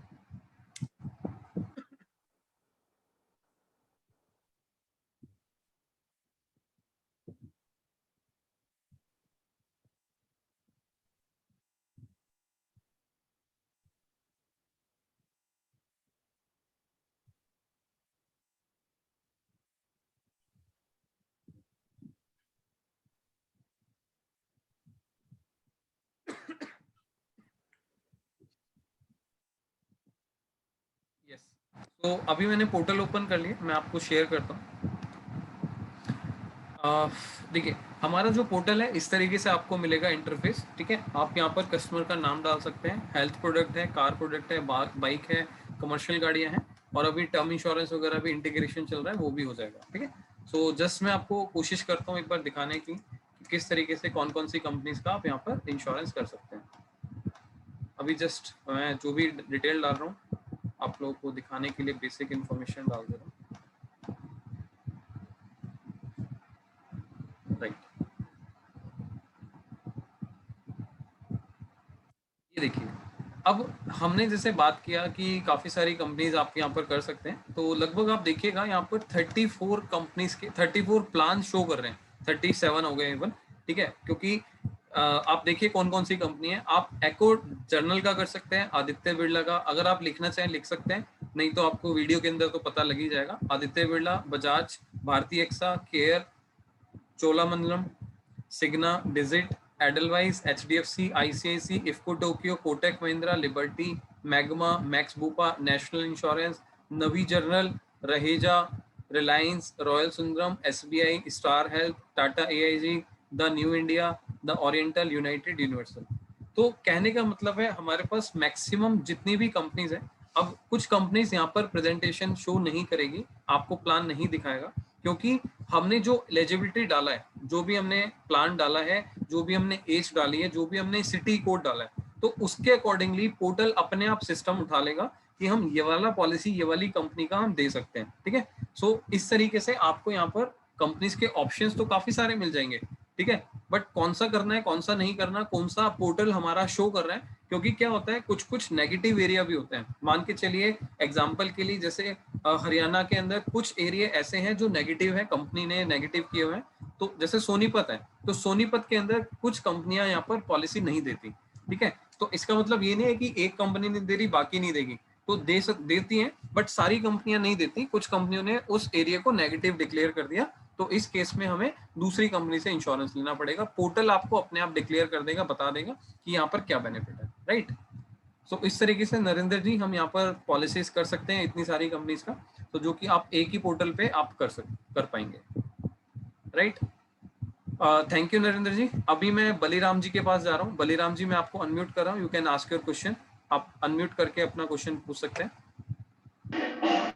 Good morning sir. या गुड मॉर्निंग, बताइए। सर आपका एक ऑप्शन कॉलम था ऑर्गन डोनर करके, तो मैं जी। उसमें ये जानना चाह रहा हूँ सर, जो डोनर होगा ना उसको कंपनी जो कवर करेगी, तो उस कवर में जो पॉलिसी का सम एश्योर्ड रहेगा उसी में रहेगा या उसके लिए कुछ अलग से कवर रहेगा सर? सर वहां पर जो डिफरेंशिएट रहता है मैं आपको बता देता हूँ। जैसे ऑर्गन डोनर है, ठीक है, तो कुछ कंपनियां आपको क्या यस सर। कि आपने अगर 5 लाख की पॉलिसी ली है तो 5 लाख तक का कवरेज मिलेगा, लेकिन कुछ कंपनी यहाँ पर क्या कहती हैं कि आपको 10% ऑफ द सम एश्योर्ड मिलेगा या 20% ऑफ द सम एश्योर्ड। मतलब 5 लाख की पॉलिसी है, या तो 50,000 तक का क्लेम ले सकते हैं या फिर 1 लाख तक का क्लेम। तो उस केस में क्या है कि हमें फीचर्स देखने हैं, फीचर्स के अंदर हमें लिखा हुआ है अगर हम सम एश्योर्ड तक ले सकते हैं तो सम एश्योर्ड तक एप्लीकेबल है, 20% लिखा है तो 20% एप्लीकेबल है। तो इस तरीके से हमें प्लान लेते हुए, प्लान चूज करते हुए हमें इन चीजों का ध्यान रखना पड़ता है। Right? Okay sir, right, thank you. Thank you so much, thank you so much all. और अभी भी आपका कोई क्वेश्चन है, कोई क्वेरी है तो आप रेज कर सकते हैं। और आप लोगों को मैं बता देता हूँ कि इसी तरीके से हम अगले सेशंस, अगले 7 दिन तक सेशंस लेते रहेंगे। और सूरज जी मैं आपको अनम्यूट कर रहा हूँ, आपका क्वेश्चन रेज हुआ है कोई? यस यस सूरज जी जी। Good morning sir. या गुड मॉर्निंग, सर बताइए। क्वेश्चन से पहले मैं एक बात बता दूं, मैं बिल्कुल फ्रेशर हूँ, मुझे कम्युनिकेशन स्किल्स का कोई नॉलेज नहीं है, तो क्या मैं भी ये कर सकता हूँ? क्योंकि मेरा कम्युनिकेशन बहुत बुरा है। देखिए सूरज जी, आप हम 30-40 लोगों के बीच में बोल पा रहे हैं, तो मैं तो ऐसा नहीं मानूंगा कि आपका कम्युनिकेशन बुरा है। ठीक है, अगर आपको ऐसा लगता है तो कहीं ना कहीं मैं बोलूंगा कि यार आप ज्यादा से ज्यादा लोगों से बात कीजिए, तो आपको कॉन्फिडेंस डेवलप होगा। ठीक है, क्योंकि ऐसा नहीं है, देखो आज की डेट में, या हम जब छोटे थे, मैं भी जब छोटा था तो मुझे भी ऐसा लगता था कि मेरे को 10 लोगों के बीच में बोलने में हिचक थी। ठीक है, कम्युनिकेशन लेवल सभी का थोड़ा सा पहले डाउन होता है, बट जैसे ही आपको कॉन्फिडेंस बूस्ट करना है तो आपको ज्यादा से ज्यादा लोगों को प्रेजेंट करना है, ज्यादा से ज्यादा लोगों से बात करनी होती है। ठीक है, तो आपका जो कॉन्फिडेंस लेवल है बढ़ जाएगा तो कम्युनिकेशन ऑब्वियस है बढ़ जाएगा। सो ऐसा कभी मत सोचिए कि आपका कम्युनिकेशन बेकार है, ये सोचिए कि आप 40 लोगों के बीच में बात कर पा रहे हैं तो कितनी अच्छी बात है। ओके, और सर ये लीड्स की कहाँ से मिलेंगे? सूरज, आप ना ट्रेनिंग सेशन को देखते रहिए, अगले 6-7 दिन के अंदर हम सारी चीजों के ऊपर बात करेंगे, क्योंकि मैं चाहता हूँ कि आप लोग एक्सपर्ट बने। तो इस फील्ड में कहाँ से लीड्स मिलेंगी, किन से बात करनी है, क्या बात करनी है, ठीक है, कैसे फॉलोअप करना है, क्या क्या ऑब्जेक्शंस आपके पास आ सकते हैं लोगों के, तो ये सब चीजों के बारे में हम इसी ट्रेनिंग में बात करेंगे। अभी आप लोगों को जस्ट नॉलेज गेन करनी है, लर्निंग इज वेरी इंपॉर्टेंट। ठीक है, आपको लर्निंग के ऊपर सबसे ज्यादा फोकस करना है। ठीक है, सो जब तक आप वेट कीजिए, बाद हम बात करेंगे। Thank you. सुबोध, मैं आपको अनम्यूट कर रहा हूँ, आप अपना क्वेश्चन पूछ सकते हैं। Okay sir, good morning. या गुड मॉर्निंग सर, मैं जानना चाहता हूँ कि अगर एक्सीडेंटल में मिलती है कि नहीं हेल्थ इंश्योरेंस? एक्सीडेंटल में अगर कुछ दुर्घटना हो गया तो पैर हाथ टूट गया और सपोज दैट एक्सेट्रा कुछ भी, वो तो मैंने आपको बताया ना, वो तो आपका डे 1 से कवर होता है। कैसे सर, रिपीट कीजिएगा। आज मान लीजिए आपने पॉलिसी ले लिया, ठीक है, तो पॉलिसी आपको उसका डे 1 से कवरेज मिलता है। अगर एक्सीडेंट हो जाता है तो आप उसका ट्रीटमेंट ले सकते हैं, पहले दिन से कवर कर सकते हैं उसको। अच्छा, कवर होती है ना? बिल्कुल कवर होता है। ओके ओके, ठीक है, thank you sir. Thank you. अभी मैंने आप लोगों के साथ एक वीडियो शेयर किया है, जो कल मैंने ग्रुप में भी शेयर किया था, यूट्यूब का जो वीडियो था। ठीक है, और ज़्यादातर लोगों ने शायद देख भी लिया होगा कि हमने अगर रजिस्ट्रेशन कराया है तो रजिस्ट्रेशन के बाद क्या करना है, ठीक है, कितने दिन का वेट करना है, और कौन कौन लोग आपको हेल्प करने वाले हैं, गाइड करने वाले हैं। सो अगर किसी पर्सन ने वो वीडियो नहीं देखा किसी वजह से, तो मैं ये रिक्वेस्ट करूंगा आज कंप्लीट कर लीजिए, इस वीडियो को देख लीजिएगा। ठीक है, और जैसा कि आप सभी को पता है कि मेरा एक यूट्यूब चैनल है, तो इस YouTube चैनल को भी आप सब्सक्राइब कीजिएगा, जिससे कि आपको रेगुलर बेसिस पे कुछ ना कुछ अपडेट्स मिलते रहेंगे और कुछ ना कुछ चीज़ें आपको यहाँ पर सीखने को मिलती रहेंगी हमारी तरफ से। और बस यही मेरी रिक्वेस्ट है कि आप लोग मेरे साथ सीखते रहिए, लर्निंग करते रहिए, और मेरे साथ आप रहेंगे तो ऑब्वियस सी बात है कि मेरी रिस्पॉन्सिबिलिटी कहीं ना कहीं बनी रहेगी कि आपको मेरे को सक्सेसफुल बनाना है। So thank you so much. हाथ जोड़ के मैं आप सभी से रिक्वेस्ट करूंगा कि जो 3-4 वीडियो मैं आपको भेजूंगा उस वीडियो को आप कंप्लीट देखिएगा, और अगर कोई डाउट है, कोई क्वेश्चन है, तो कल हम आपके डाउट्स को उसको इनिशिएट करेंगे। सबसे पहले मैं डाउट्स के ऊपर ही बात करूंगा और सभी से रिक्वेस्ट करूंगा कि एक बार वो सेशंस को कंप्लीट देखिएगा। Thank you so much.